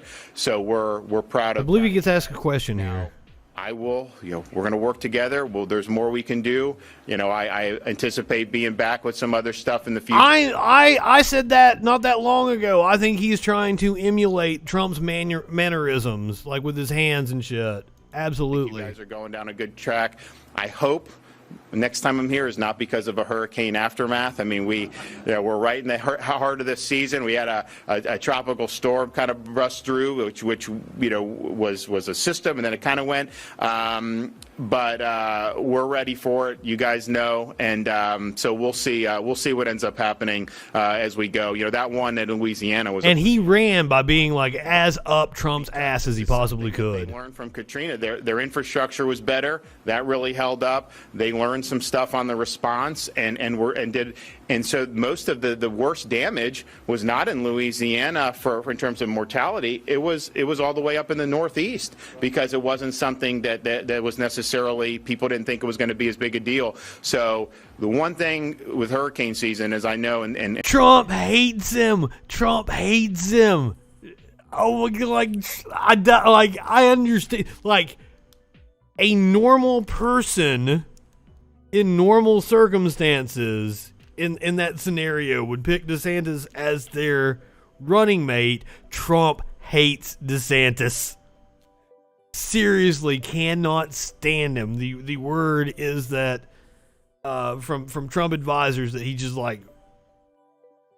is not about that motherfucker at all. So I think DeSantis's goal is to be in the vacuum created by an absence of Trump. So I don't think we see a DeSantis run for president or even as a vice presidential pick on a Trump ticket, but he is going to be there to be the presidential pick. Unless he loses, if he loses the governorship in 2022, it's going to be hard to be a presidential candidate coming off of a loss for governor, just being a one term. But I mean, crazier things have happened.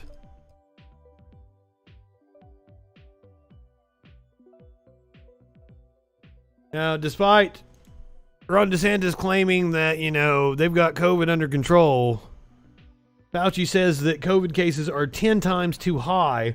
Americans are now getting infected with COVID-19 at 10 times the rate needed to end the pandemic, which will persist until more people get vaccinated, according to the National Institutes of... I forgot what the NIAID fucking... I tried to fucking say the acronym. I'm brain farting on what they mean. Director Anthony Fauci tells Axios the end game is to suppress the virus. Right now, we're still in pandemic mode. I hadn't noticed that we're in pandemic mode. Are we in pandemic mode? I can't tell. There's concerts and ball games and everything going on.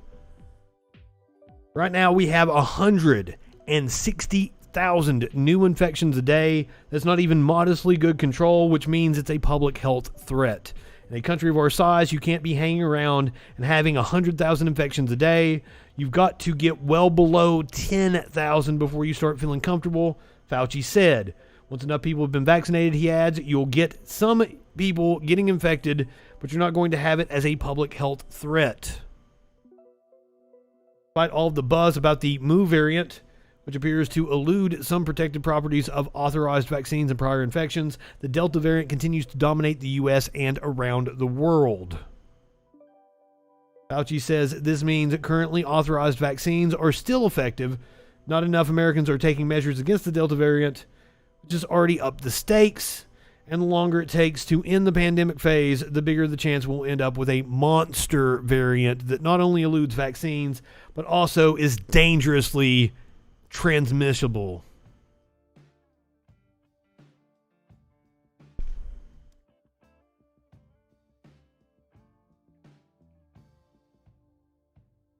Well, that's not fun. Usually, like, when I'm playing you a puppy video, it's to get the bad taste out of your mouth, but this one's going to put a bad taste back in your mouth. They're now using puppies to try to detect COVID-19 at airports.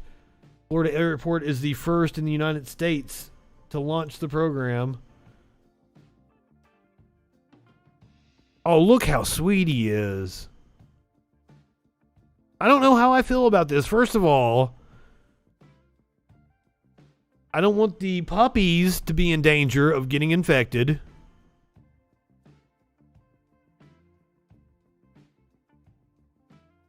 Apparently they do have COVID sniffing dogs now. I don't know what smell COVID gives off. And like I'm all about it. That's the issue is I'm getting ready to follow up with, fucking animals can get this shit. 13 gorillas test positive for COVID at a zoo in Atlanta. More than a dozen gorillas at Zoo Atlanta were diagnosed with COVID-19 after they were seen coughing with runny noses and losing their appetite. Atlanta's animal handlers took fecal samples and nasal and oral swabs from the gorillas and sent the samples to a lab at the University of Georgia, which returned a presumptive positive result. They are waiting for confirmation from another lab in Iowa, which also received the samples.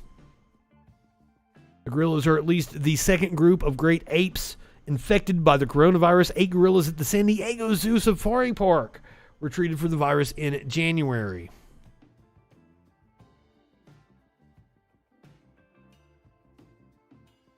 Yeah, that's my worry, Adam, about treating them as if they're disposable. You know my love of animals. You guys, you fucking know it. I don't have a problem with like service dogs and shit like that. I have a real problem with cop dogs. I have a real problem with bomb sniffing dogs, mine dogs and shit like that, using animals in wartime. I've got a real problem with that shit. Service animals, however, are wonderful. Raging through the white-tailed deer population? Oh, God.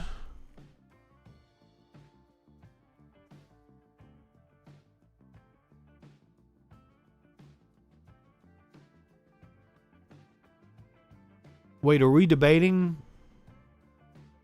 Dogs are family. I've never met a dog that, I didn't fucking love like a brother or something. All dogs are my family. They're puppies, and they live with me if they don't have somebody taking care of them.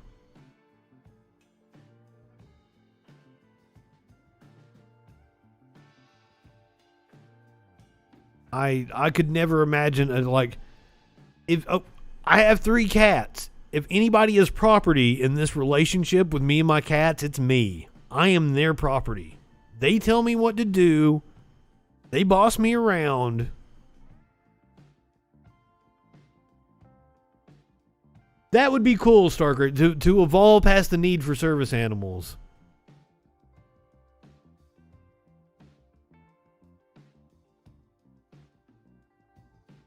A vegetarian, he says. Ain't nothing wrong with that. Ain't nothing wrong with being a vegetarian. I understand vegetarians. And I'm totally with you. I agree on all your arguments. I just really like meat. I'm sorry. I'm a horrible person. I try to get it as locally sourced as I can. It's still bad for the environment. I'm very much anti factory farming. But man, like, meat's so fucking good. Meat's so fucking good. Like, I like meat and cheese. I couldn't go vegan. I couldn't go fucking vegan. For the fence-sitting of diet, I understand the arguments. I encourage it. Everybody even says they feel better after they've been living. Now, don't get me wrong. Like, I learned a long time ago that I need to have a salad, or I need to have some fucking green beans, some corn, some fucking broccoli or something with my dinner. I eat my veggies. Because if I don't, I'm not going to be able to shit. I eat that much fucking cheese. But, like, the veggies are just there because if I don't eat them, I'm not going to shit in the morning. The thing I enjoy on my plate is the starch with cheese all over it and the meat. Also, like, I am the #1 consumer of chocolate milk in the world, so I can't give up milk. I'm also out. I have to order groceries tomorrow, and I drank my last glass of chocolate milk before the evening. Cheese and wine. Fantastic. I'm not that big of a drinker, but fucking... I haven't tried the oat milk. People told me oat milk is pretty good. I've tried almond milk, and it's fine. It's fine. It's not milk for me. Like, I'll give oat milk a spin.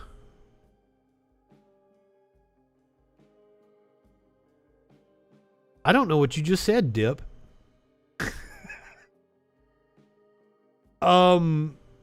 Is that...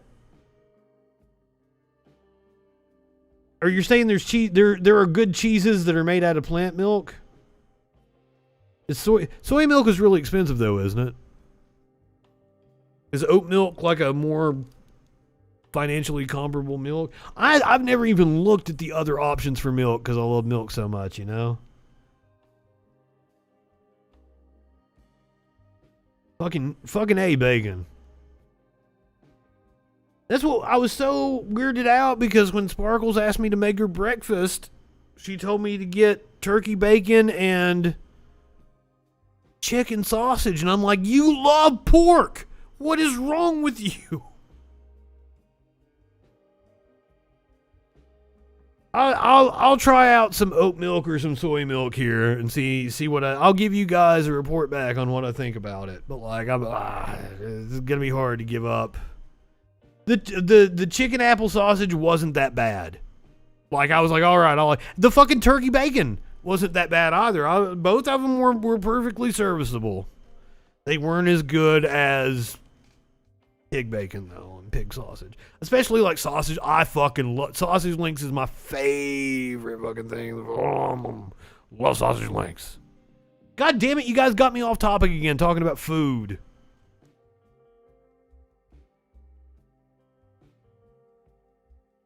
Not high enough for this shit.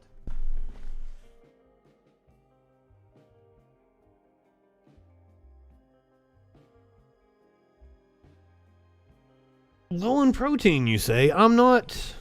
I mean, I don't know if I'm lacking in protein in my life. I'm interested just to try out different kinds of milk to see, you know, where the technology has come.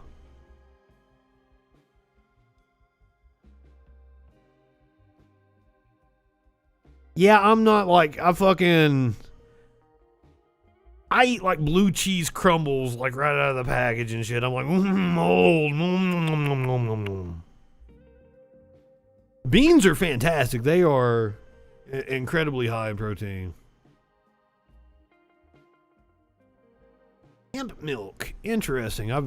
I didn't even know they made hemp milk. I wouldn't think the hemp plant produces enough. Like, you would need a fucking shit ton of it to get milk from it, wouldn't you? Or do they, like when they're producing hemp paper or something like that, is there like a byproduct that they can use to make hemp milk? What an interesting conversation this has turned into. Poor gorilla's getting the COVID. I'm not into it. Do not condone gorillas with COVID.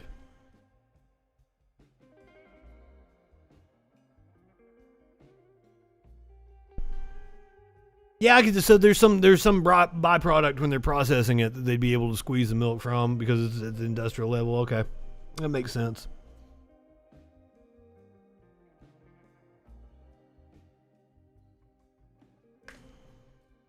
Because like just me and you growing some hemp plants out here, it'd be hard to get some fucking milk from that shit.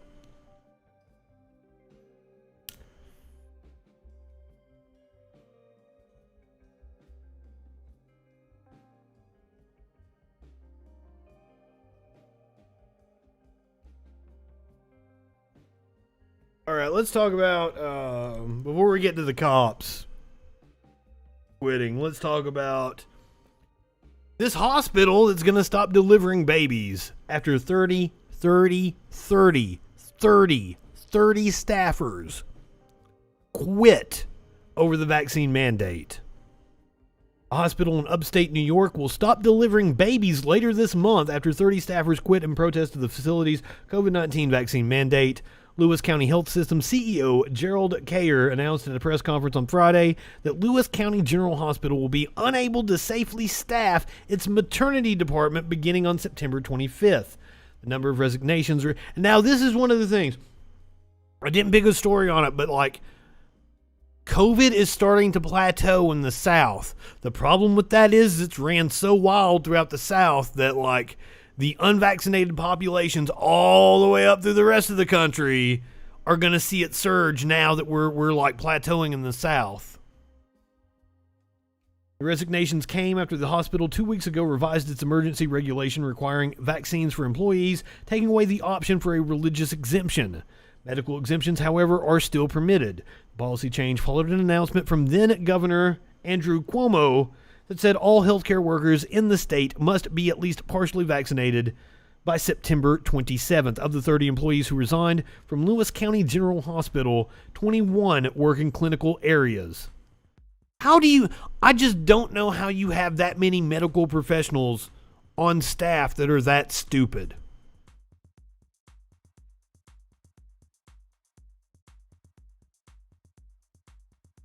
Honestly, they survived 1.5 years in the middle of COVID, and that didn't make them like fucking get that in my arm as quickly as possible. Oh wow! This is a crisis, and this is a crisis of the propaganda. And I've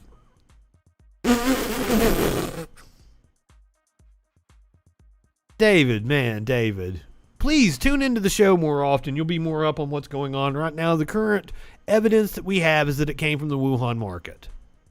Now, if it did indeed come from a lab, it's not the lab that you, like the right-wingers are promoting. It didn't come from the Wuhan Institute of Virology. It came from the lab down the fucking street, across the fucking city, that's more close to the wet market.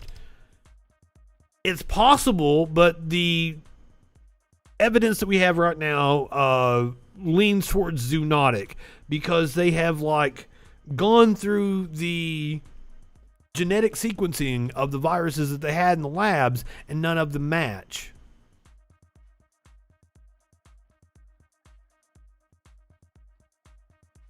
I would assume there probably are dirtier markets than that.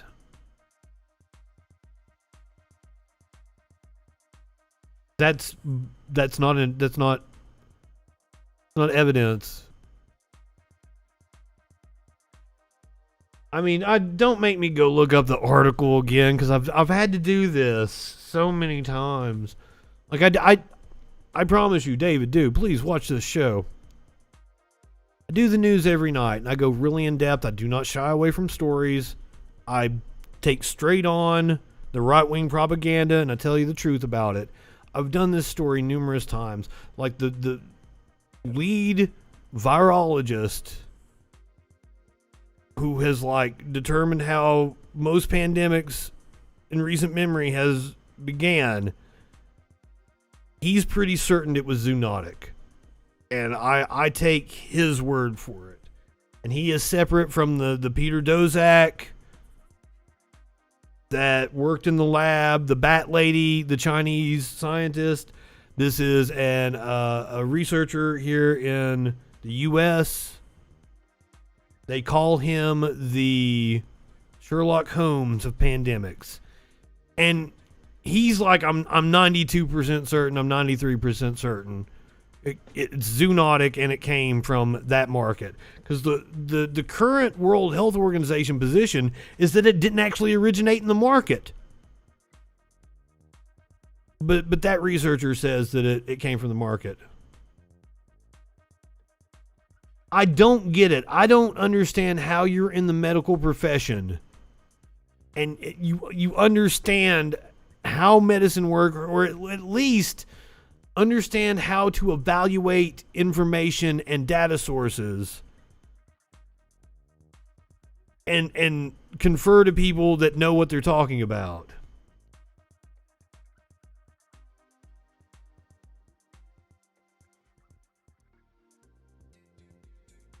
David, man, that's a weird red herring, man. You want to argue with me? I love to argue. 917-830-4359. Or you can hop in the Discord. I would love if you would like to debate me, we can certainly do it.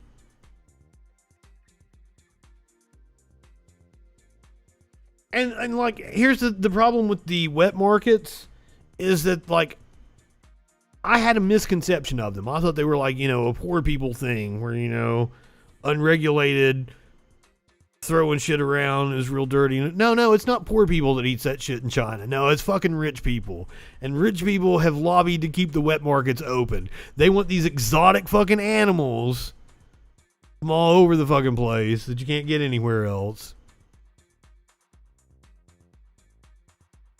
Like, poor people don't eat bat soup.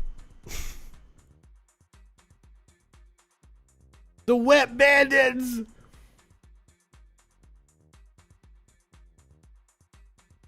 God, it's been forever since I've seen that movie. What was he's like, well, why'd you leave the sink running? What's our Carlin card?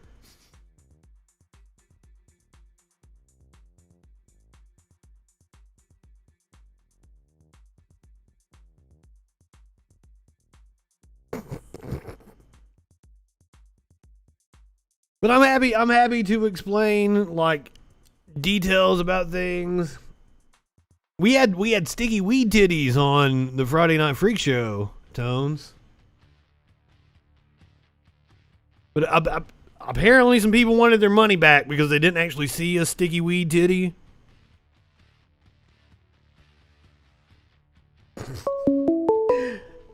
Oh shit.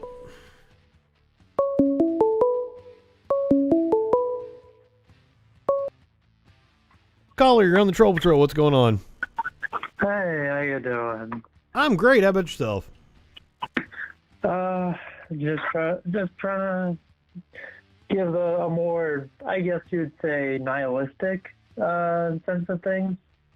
You have a nihilistic sense of things? Yeah, like personally, okay, so with nurses leaving and babies not being able to be born, I mean, this kind of seems like Roe versus Wade. Like, all these people that might be in, like, poor socioeconomic standings in life would just not be existent. So they can't be statistics. I mean, also, we're lucky if the twindemic hasn't happened yet, where we have a really bad strain of influenza, because we know that should happen. That's something they're worried about this year, and that's I skipped over it, but Moderna is actually developing a dual COVID flu shot. Well, that's good. But yeah, you are exactly right. That's an issue that we're going to face coming up soon. I mean, like, I already posted it, but like 21 out of 23 states, Republican held, are like literally double the more than the national average in deaths. And that's before you count the people that die in their house, that it's just, they were just old. Or it is most certainly an undercount. Like, You're correct. We're really sad. Like, can you not put the COVID as on their death certificate? Because, we want to live in a fantasy land. I absolutely believe the death count is about 1 million right now. I mean, what do we got, like 34 million cases? So yeah, there's definitely going to be millions of people dead in America. I mean, what is it, like maybe 700,000, like conservatively?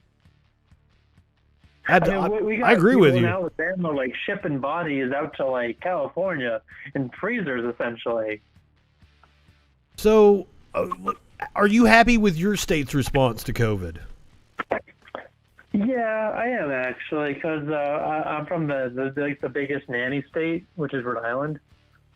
No. Oh, you probably don't know my thing. I don't believe that Rhode Island exists. I've never met anybody from Rhode Island. I don't know anybody that's been to Rhode Island. So you're telling me Rhode Island is a real state?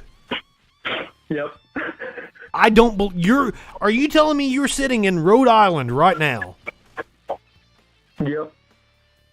No. I think it's something like a fucking Narnia. You gotta open a passage and go through some shit to get there. Prove me wrong. Prove me wrong that Rhode Island is a state.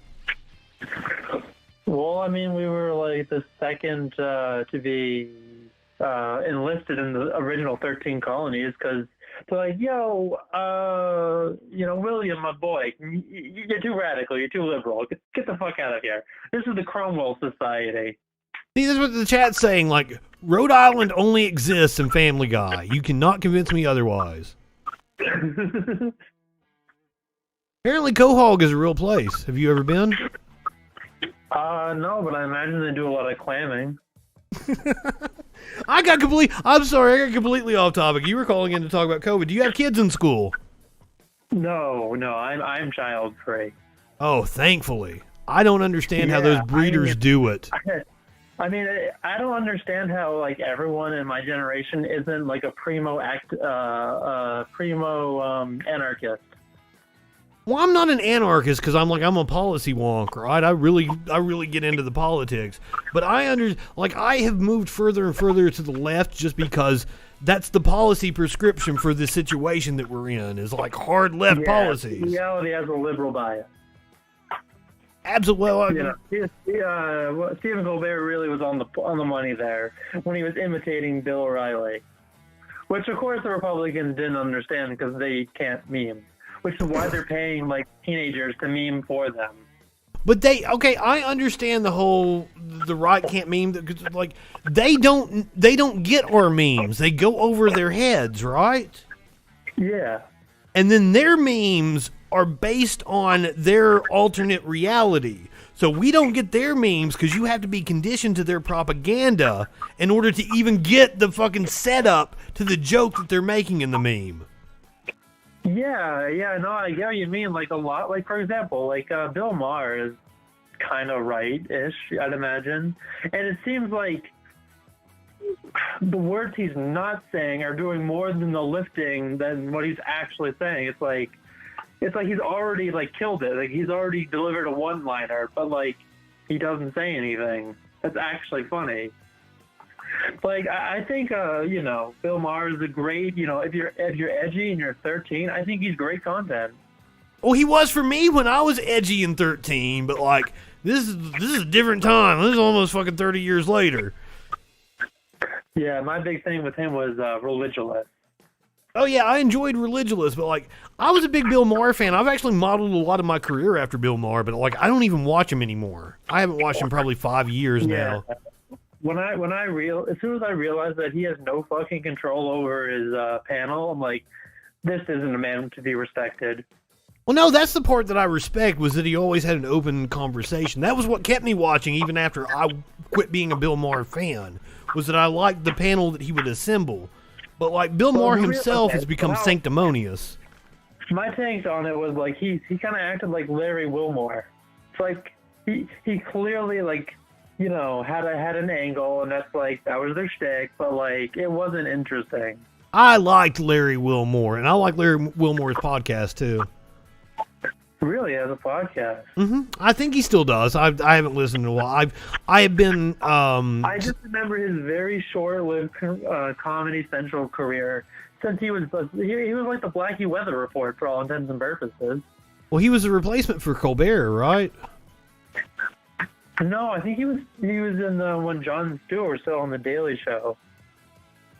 No. Look, when Colbert left, that's when Larry Wilmore got his show. He took the Colbert place, and then Trevor Noah took over for John. It happened at like the same time too. Interesting. Okay. Yeah, but like, I mean, I think John Oliver did the best. I still watch John Oliver. I mean, he's like uses boomer humor, but like he is actually pretty palatable. Like I think like even like a big C conservative would probably if you put John Oliver in front of them, they'd probably watch it. I could see that. It is getting a right winger to consume something that's not fucking right wing, right? Yeah. So your best bet is, as I've discovered with my father, is that once you get them like not watching Fox in general, that's a pretty big step right there. Like, I mean, I think most of us have probably seen Outfoxed, so we're like, yeah, we know how to, like, kids are monitoring their parents' media consumption because as we age, we generally get simpler and, more brainworms. You mentioned Outfoxed, which was a fantastic documentary that happened like in the mid-2000s, but there's actually one the Australian Broadcasting Company has been producing. I think they're on the third part. Sky News? It's like... is that the one that Rupert Murdoch first started? No. Rupert has the Sky News or whatever the fuck the hard right one is. Their documentary is called Fox and the Big Lie. I don't think they've released the fourth part yet, but it is excellent. It goes into the history of Fox News and how Roger Ailes played a huge role coming from the Nixon administration. Jesus Christ! I mean, like he's more rapey than Uber, for Jesus Christ. I mean, because I was reading. Let's see. Yeah, ABC is the government-run channel there. Yeah. Who was the guy that wrote "Lying Liars" and the lies that tell them? Al Franken. Yeah. So. Yes. I miss Al Franken. He is a funny writer. He was a fantastic senator, and he got railroaded, and I think he should run for Senate again. I think you're right, because he may be like a little bit of a shit lib, but like I think he's a lot more palatable to the powers that be, whereas Joe Manchin is clearly just an old basement mitt for oil. Okay, so you mentioned two shit libs, but man, that is like a big chasm between the two of them. I will take Al Franken any day. Oh yeah, no, I'm saying like we have to be like, okay, if we're gonna do the moral majority here, we can't have anyone doing anything even remotely sexual. Whereas in Alabama, they have to keep Roy's favorability above the teens, or else he might try and fuck it. Like, that man is literally disallowed from multiple places in Alabama. Oh, I'm aware. I'm sitting a few miles from one of the places he is fucking banned from. Yeah, and like okay, this was the craziest part. And only in America, really.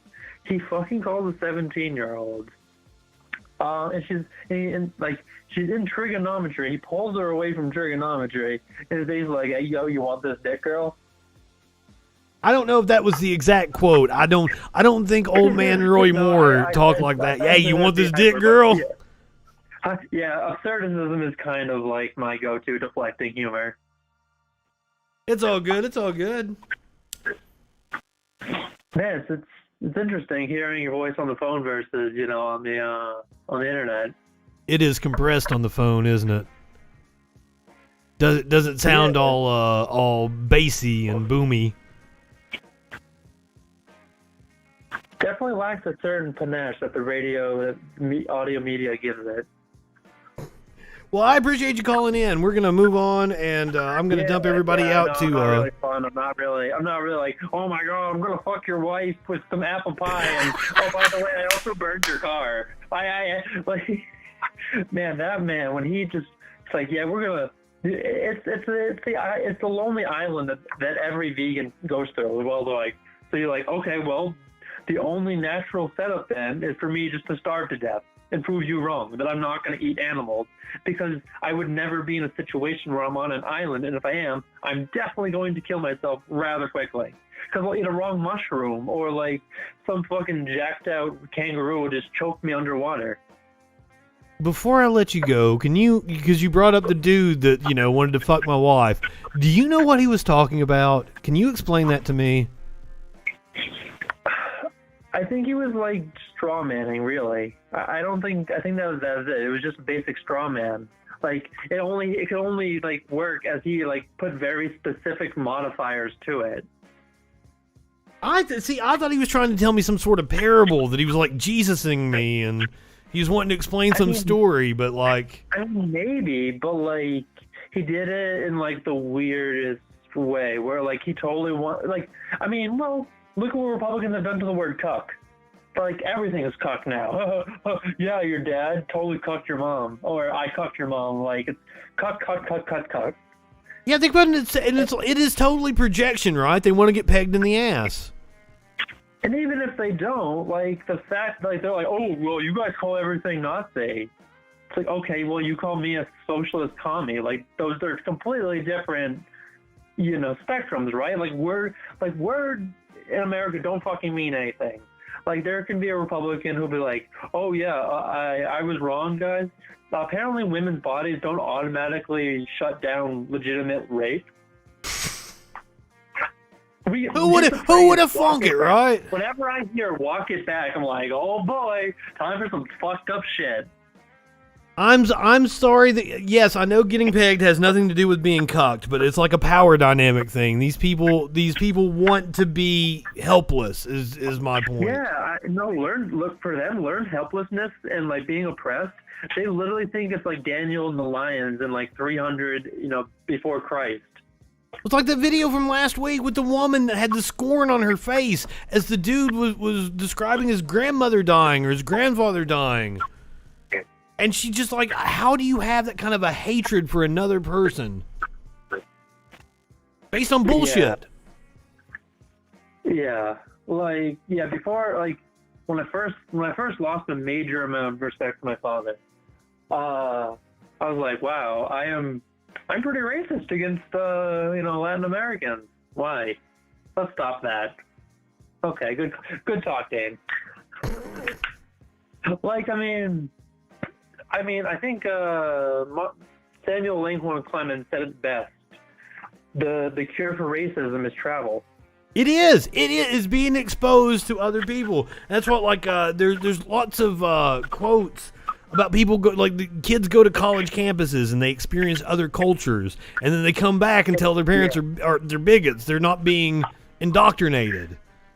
Yeah, it's like, and the craziest examples are the ones that not only do they go to, like, say, the Cato Institute, so they're basically just getting fed PragerU their entire adult life, and they're completely stunted because they're like, what do you mean, size blazing thing? What? I never took an economics course.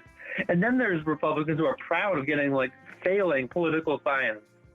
Well, okay, so that goes back to the thing that I said earlier, like, they exist in this ecosystem, right? Where they just, like, they only hear the same propaganda. So when they come out, they try to have an argument with you or I. They're talking about nonsense we don't even know about, because they're regurgitating shit that they say in their little circles, and they'll bring up. And everyone in the circle just, like, instinctively knows what's up. So, like, it's just like one giant in joke. Exactly. Like, Fox goes on talking heads. Like, yeah, CNN and NBC and ABC, they also do it to a lesser extent. But, like, it's called, you can't escape it, Fox and Friends. Oh, my God. I could go for years about how much I hate Brian Kilmeade. Like, he literally said he doesn't wash his hands because he can't see Yes, germs. yes, he's the one that I hate the most. Ducey is the one I'm least upset with. He very uncomfortably hits on the only woman on the couch. Did I say ecosystem? Oh, I'm sorry. I think I meant ecosystem. I don't know. I got off on a tangent there. But just the fact that this is how easy it is to write a book for a Republican, right? I'm feeling I want to channel some Bill O'Reilly. Killing, I don't know, fill in here. He has run out of people to kill with his books. Yeah, and Trump's the worst ghostwriter. He gave his ghostwriter 50%. That's unheard of. He's terrible at deals. I think one of the few people who's worse at deals than Trump is Kushner. With that 666 investment hole that he dropped $1 million into. I don't know what you're talking about. Then his father, Trump got him out of jail, but Chris Christie was the one who put him there in the first place, and Trump totally fucking made Christie his bitch. Well, that's true. We saw that earlier. Look at me, McDonald's.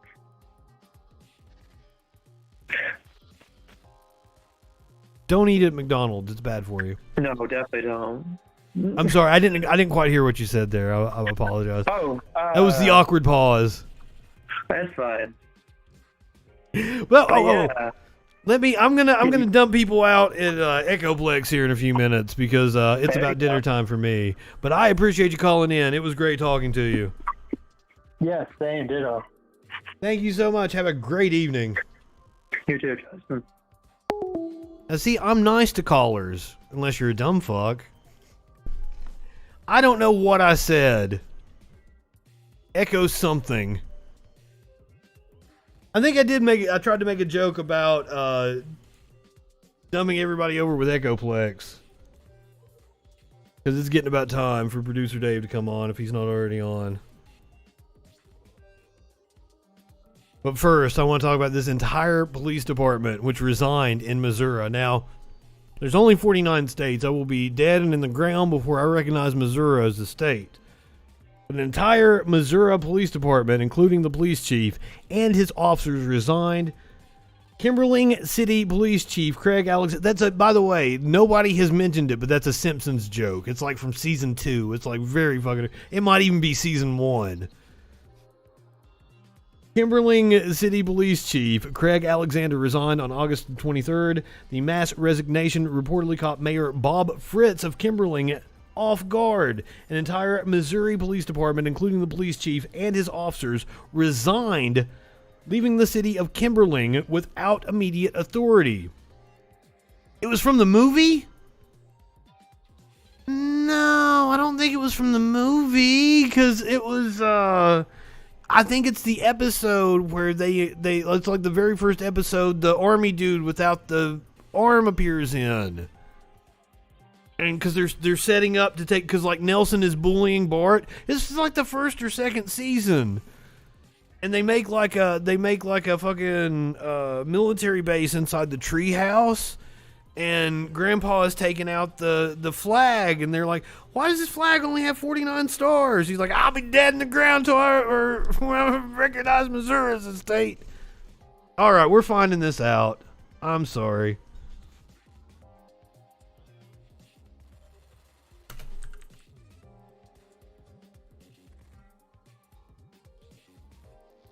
It is one. It is one of the top Google searches. We were both wrong. It is from season 6, episode 9. And it's not from that episode where Bart is facing off with Nelson. Looks like Homer's running for some kind of office. They're hanging a flag behind. Is that where he runs for the... Runs for the, garbage man or some shit? We really got off on a tangent. Oh, fuck.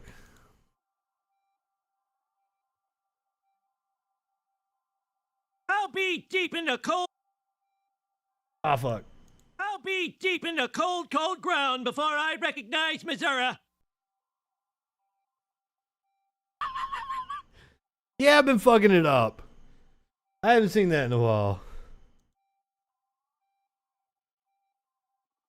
See Homer run. He's running for mayor? I don't remember him running for mayor. I remember Mr. Burns running for mayor. That was a good episode.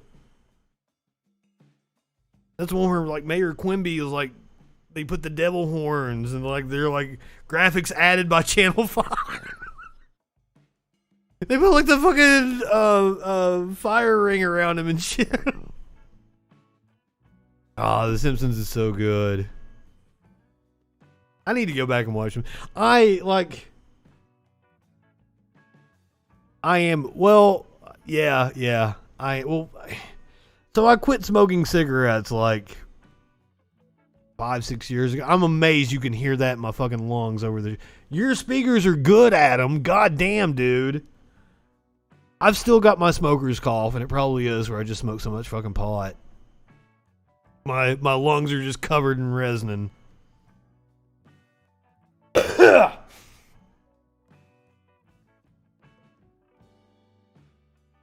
I don't like vaping. I'm not a vape kind of guy. It just doesn't hit me the same way. And just for saying that, I'm going to take a hit.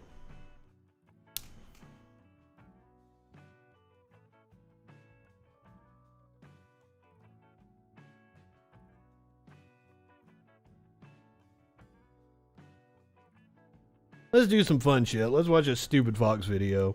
And I don't think it's that long. Let's talk about critical race theory. Man, I haven't had beer in forever. I got some hard apple cider not that long ago. A few months ago.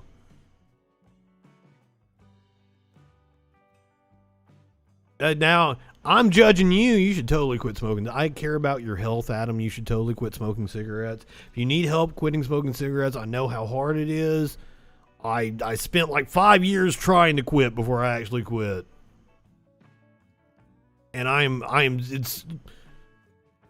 this is me turning into a vegan, but it's the anti-cigarette. Like, I feel so much better now that I don't smoke. The only thing that I hate about not being a smoker anymore is that the smell of cigarette smoke makes me sick.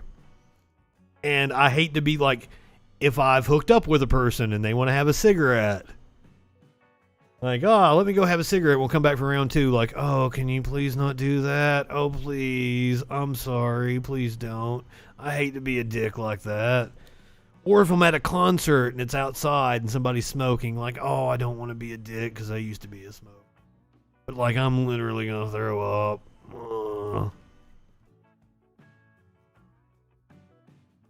But, like, it just, like, I feel so much better. I understand the raging. And that's probably, like, I smoke a shit ton of fucking pot. I understand. But, like, after 3 or 4 weeks, the rage will be gone. The cravings will be gone. I totally get that. I agree if you're outdoors nowadays. It's very easy to quit smoking tobacco. RB has done it at least 50 times. If you're at a venue nowadays, I agree. And that's like, I'm pretty sure all, like, even amphitheaters and shit are non-smoking. That's why I don't want to be a dick. You know, I don't want to be a narc and like, you can't drink that in here. That's a no drinking policy. I don't want to narc on people. I don't want to be like, please take your cigarette outside. Yeah. Fucking Bill Hicks used to, you know, tell the joke like I'd quit smoking if I didn't think I'd become one of you. He was correct. Come on in, light up. Oh, y'all smoke up here? Well, yeah, hell's non-smoking. Look at them down there. Yeah, I looked up to Bill Hicks an awful lot.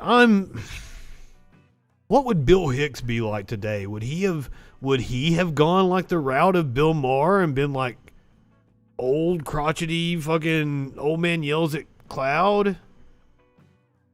I loved the smell up until, I quit. I especially like cigars. I used to smoke cigars a lot. Well, that's the thing, is like libertarians are batshit crazy.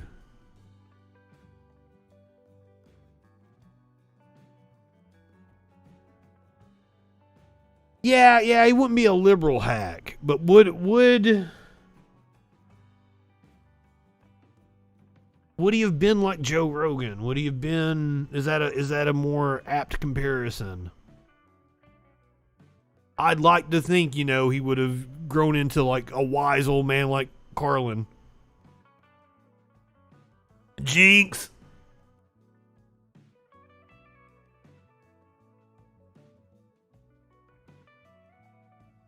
I always thought Camel cigarettes, like you get those like the Turkish Royales or the Turkish Golds, like they smell amazing. Well, you say that now as a smoker.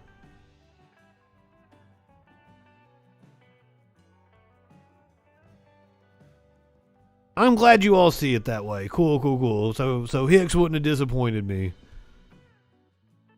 If he'd grown up to be like, or grown up. If he had, like, Hunter S. Thompson.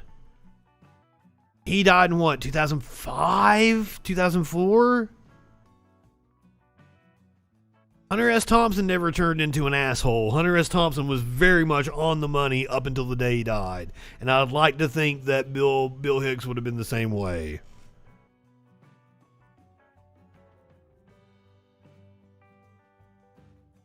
Oh yeah, it was so weird. Last time I went to jail. And it was for nothing, guys. It's not an interesting story. It was like my last year of college. I had a friend who I didn't feel safe letting her drive. I had a suspended license for no insurance. And I didn't pay the ticket because I was in college and didn't have the fucking money. And she had been like chugging codeine cough syrup, smoked a shit ton of weed, drank a couple of beers. I didn't feel safe with her driving. I got pulled over. I told the dude straight up everything, like, hey, I'm a senior in college. I don't have a license. It's suspended for no insurance. I was at the bar with her. We do comedy, stand-up comedy. We're both comedians. We were driving back from a gig. I didn't feel comfortable with her state of mind. They gave her a sobriety test. She fucking passed it. She went fucking on, followed us to the fucking jail.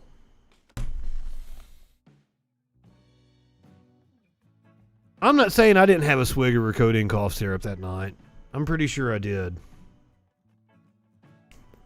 But I didn't have near as, because like she went up on stage and was like chugging it like she was drinking a drink while she was on stage, like, because that was what she used to do. Like, she never had like set routines. She would just go up on stage and rant and tell stories and shit. Like, she never knew what she was gonna do until she got up there. I've told her to fucking stream. I'm like, you would do fantastic at streaming. I met her at a show one time. She went up after me. I'd just done my set, and I did all right. And I sit down, and she goes up and tells this story about how she's sucking off two dudes in a Dairy Queen bathroom, and there's shit and cum all over the walls. And I'm like, wow, this is my kind of girl. Ah, ha, ha. And I followed her outside. Well, I was still a smoker then. I smoked a cigarette with her.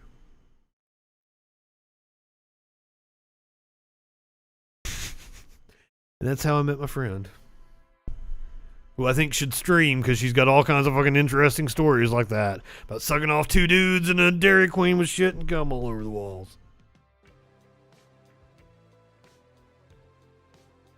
Cocaine spiked, like purple drink with cocaine in it. I was telling my story. I missed what you guys are talking about. You're on something else.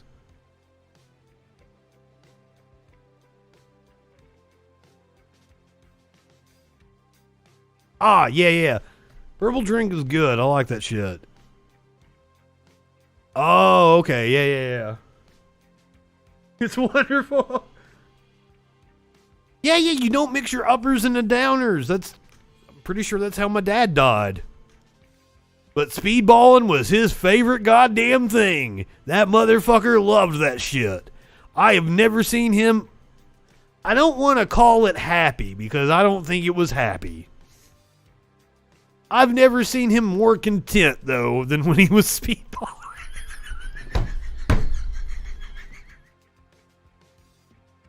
I asked my brother, I'm like, no, really, how do you think my dad died? And he's like, I think he was speedballing. I was like, well, at least he's doing what he loved.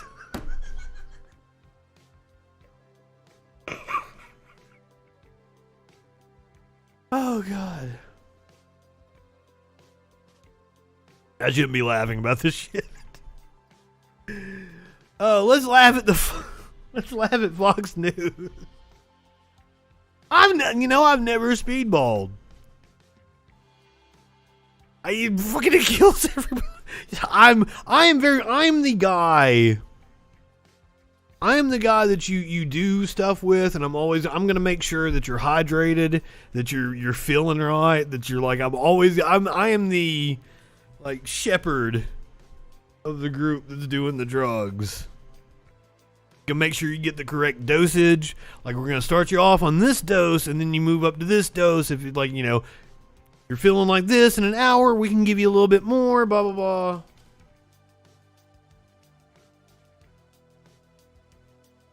But I've never felt the need to speedball. Well, first of all, I don't really do uppers because I'm high as fuck right now and I'm still full of fucking energy. But like, uppers has never been appealing to me. You pretty much give me uppers and I'm just gonna like want to play with my dick. That's all that happens.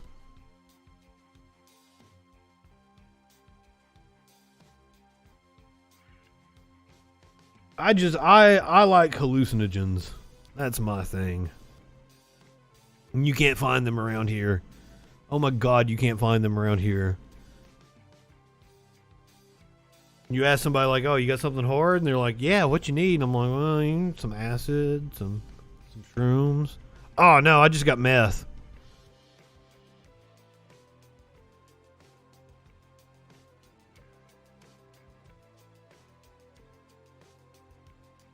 I don't know, guys. Look outside and see if the 4 horsemen of the apocalypse are riding by. Either that or I got like a big ass plane flying over top of me. I'm close to an air.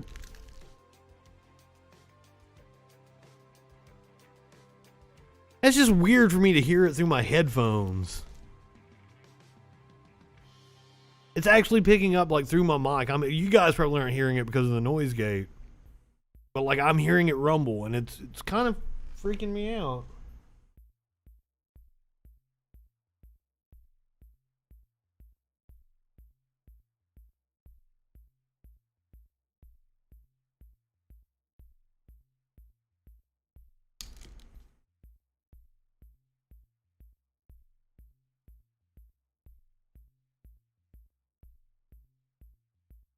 I don't know, guys. Something's gonna happen to me.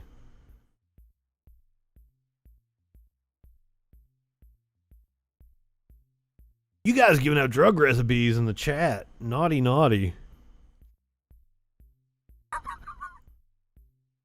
Seriously, I don't know what the fuck is going on outside. It could be the rapture. You go to work tomorrow and there's no Christians. That's what happened.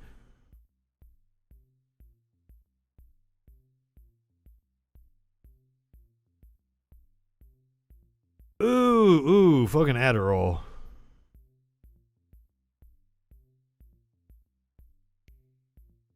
I do not endorse any of the things you guys are talking about. Also don't endorse Fox News. Let's listen to this dumbass. Virginia teachers are upset over critical race theory, apparently. We've seen multiple things go down at board meetings in this Loudoun County, Virginia.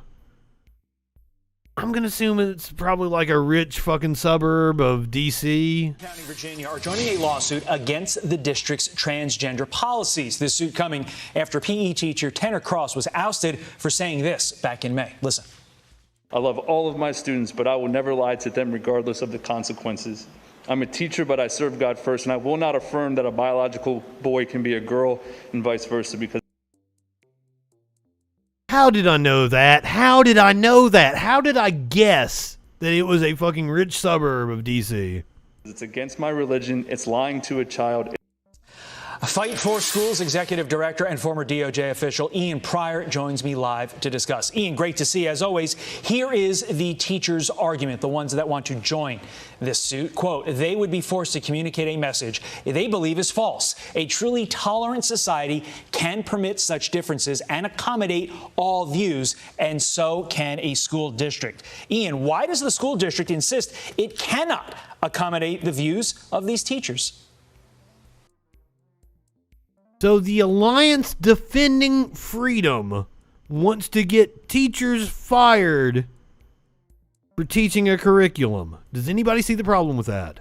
Well, because ultimately you have a school board that refuses to value the input of really all the community and a majority of the community. Look, we're not talking about a policy here that prevents discrimination or prevents bullying or things that absolutely everyone agrees with. Those policies are already on the books. This is an accommodation that really only applies to a small group of people. And it, on the other side of the ledger. Yes, they are only a small group of people, and that is why it is so very important for us to not let them fall through the cracks. There's not enough of them to be politically active. That's why they need allies. Have a majority of people. We're not to be politically active, but be politically salient. Whether it's, compelled speech, as we've seen from the Sixth Circuit, or it's the safety of their children or the modesty of their children. The bottom line is the Loudoun County School Board, as we've seen over and over again, despite hundreds of parents going there and speaking out against this policy, refuses to listen to its community. And I commend these teachers for stepping up to the plate. Let's pop and because because it's a small group, they know they're not going to face backlash. And they can play to the bigots. That's one of the reasons why it's so important to stand up for trans rights. See on the screen for the viewer, staff must use students' preferred pronouns and undergo LGBTQ plus training. Trans students can play sports corresponding to gender identity. Trans students can use bathrooms corresponding to gender identity. In the first minute and a half of this segment, Ian, we've both referenced the parents and the school board. Parents and school board. Doesn't sound controversial to me. What do the kids think about this? Because ultimately, at the end of the day, education's about the kids.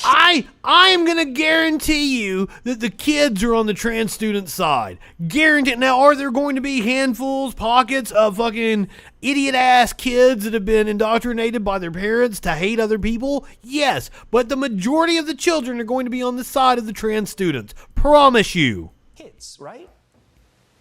Yeah, that's right. And, the parents that are speaking, they're speaking for their kids. I mean, there are plenty of girls, teenagers, middle schoolers that are not comfortable sharing bathrooms in this way.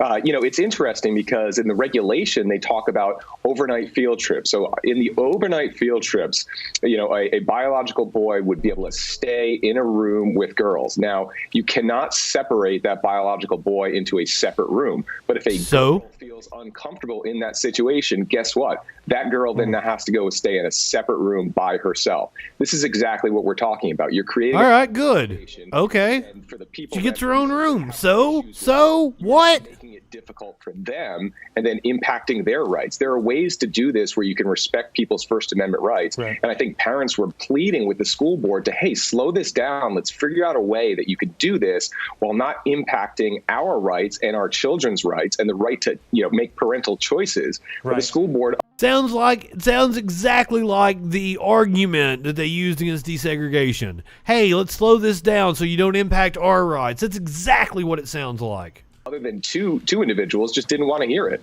We reach out to the Loudoun County Public Schools for a statement, but have not yet heard back. If we do, we'll let you know. Ian Pryor, as always, thank you. Thank you. Fuck. Bigots? Talk about some more bigots. We're reading from Pink News here, but I've seen right-wing outlets because I wanted to go get something that wasn't from a right-wing outlet because they have been nasty. Trailblazing trans fighter claps back at nasty messages from transphobic trolls after MMA debut win. Trailblazing trans fighter Alana Alana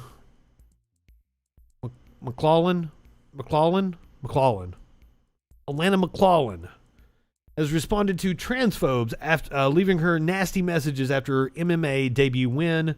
McClellan won her MMA debut fight. Was this on the fucking card? No, it was on Friday. Won her MMA debut against Frances Celine Provost on Friday. Provost landed multiple punches in the first round before McClellan.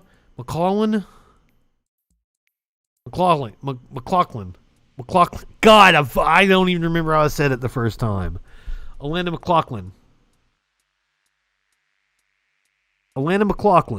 secured her first win after using a rear naked choke in the second round of the epic match. And she was declared the victor of the match. McLaughlin wore a shirt emblazoned with the phrase "End Trans Genocide" and the colors of the trans flag. She is just the second trans woman to fight in MMA after Fallon Fox, who came out publicly in an Outsports article in 2013. McLaughlin posted a picture of herself on Instagram, proudly wearing the bruises from her hard-fought victory, before opening up about the transphobic hate she has received since her match against Provost. I'm getting a lot of variations of the same nasty message, calling me a cheater, like I didn't just get beat on for a round and a half. Y'all need to show Celine Provost some respect and take your concern trolling somewhere else. Oh, fucking smacked her down. Or smacked them down. She explained that Provost almost finished me more than once, and that the other fighter definitely won that first round on the scorecards. McLaughlin then declared this would be the only post she would make addressing transphobic comments about the match. Transphobes are just making my block hand stronger. In a pre-fight interview with The Guardian, Provost said she was unconcerned about her upcoming fight against McLaughlin. She also spoke out in support of her match rival, saying trans inclusion is a positive thing for MMA.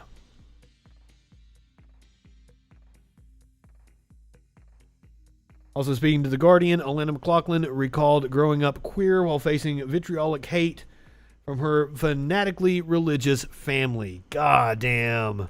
The South Carolina native recalled a horrific phone call she had with her mother while in her dorm room at Winthrop University in 2003.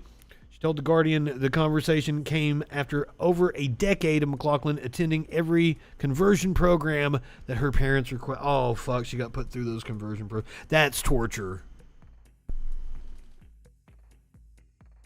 Oh. So, congratulations on your win. You are a badass. All right, we're going to finish with another sports story tonight. But it's also an animal video, and this one I'm going to put up the content warning because an animal could have been harmed. I don't believe they were harmed. This is wild video. Let me get the setup. This happened in Miami on Saturday night. It was a Miami football game. A cat gets one of its paws caught on a flag.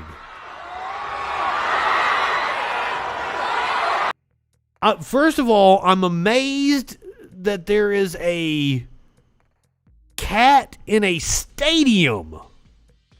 But the poor baby was probably scared as shit and was trying to find its way back out. I don't know how it got in there to begin with. But, like, if you're listening to the podcast right now, it is dangling from a balcony. It's a fucking, 20, 25 foot fall?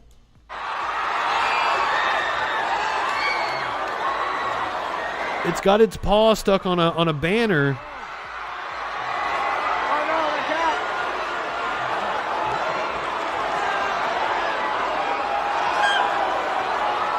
So I believe they've got like a flag under it in case it falls.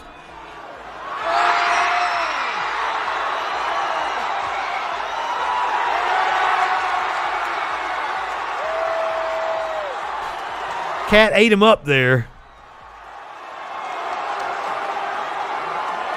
Cat was like, put me the fuck down. Put me the fuck down.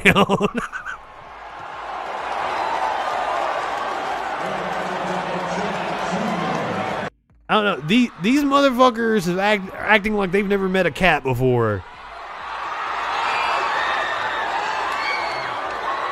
I still can't. Fuck. I cannot believe this video.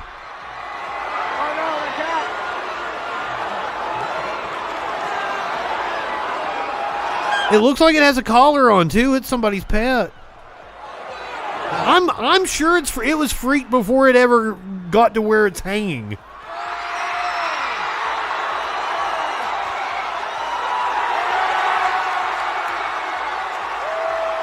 Yeah, the loud noise and holding him up like Simba and shit, that freaked him the fuck out. And that's why he's gonna scratch the shit out of you, dude. Not saying you deserved it, but like you should know like a cat's in. And see, that dude's like, oh, I was just trying to pet you, buddy. Like the cat don't know no better. The cat is freaked the fuck out right there. All right, if you are watching on Twitch, historian Matt and producer Dave on with the Plex. I'm gonna send you over to Echoplex Media. Go ahead, light one up, tip one back. It's all right to have a little fun before you hit the sack. I'm Justin Freakin. We will see you tomorrow night on the Troll Patrol. Live.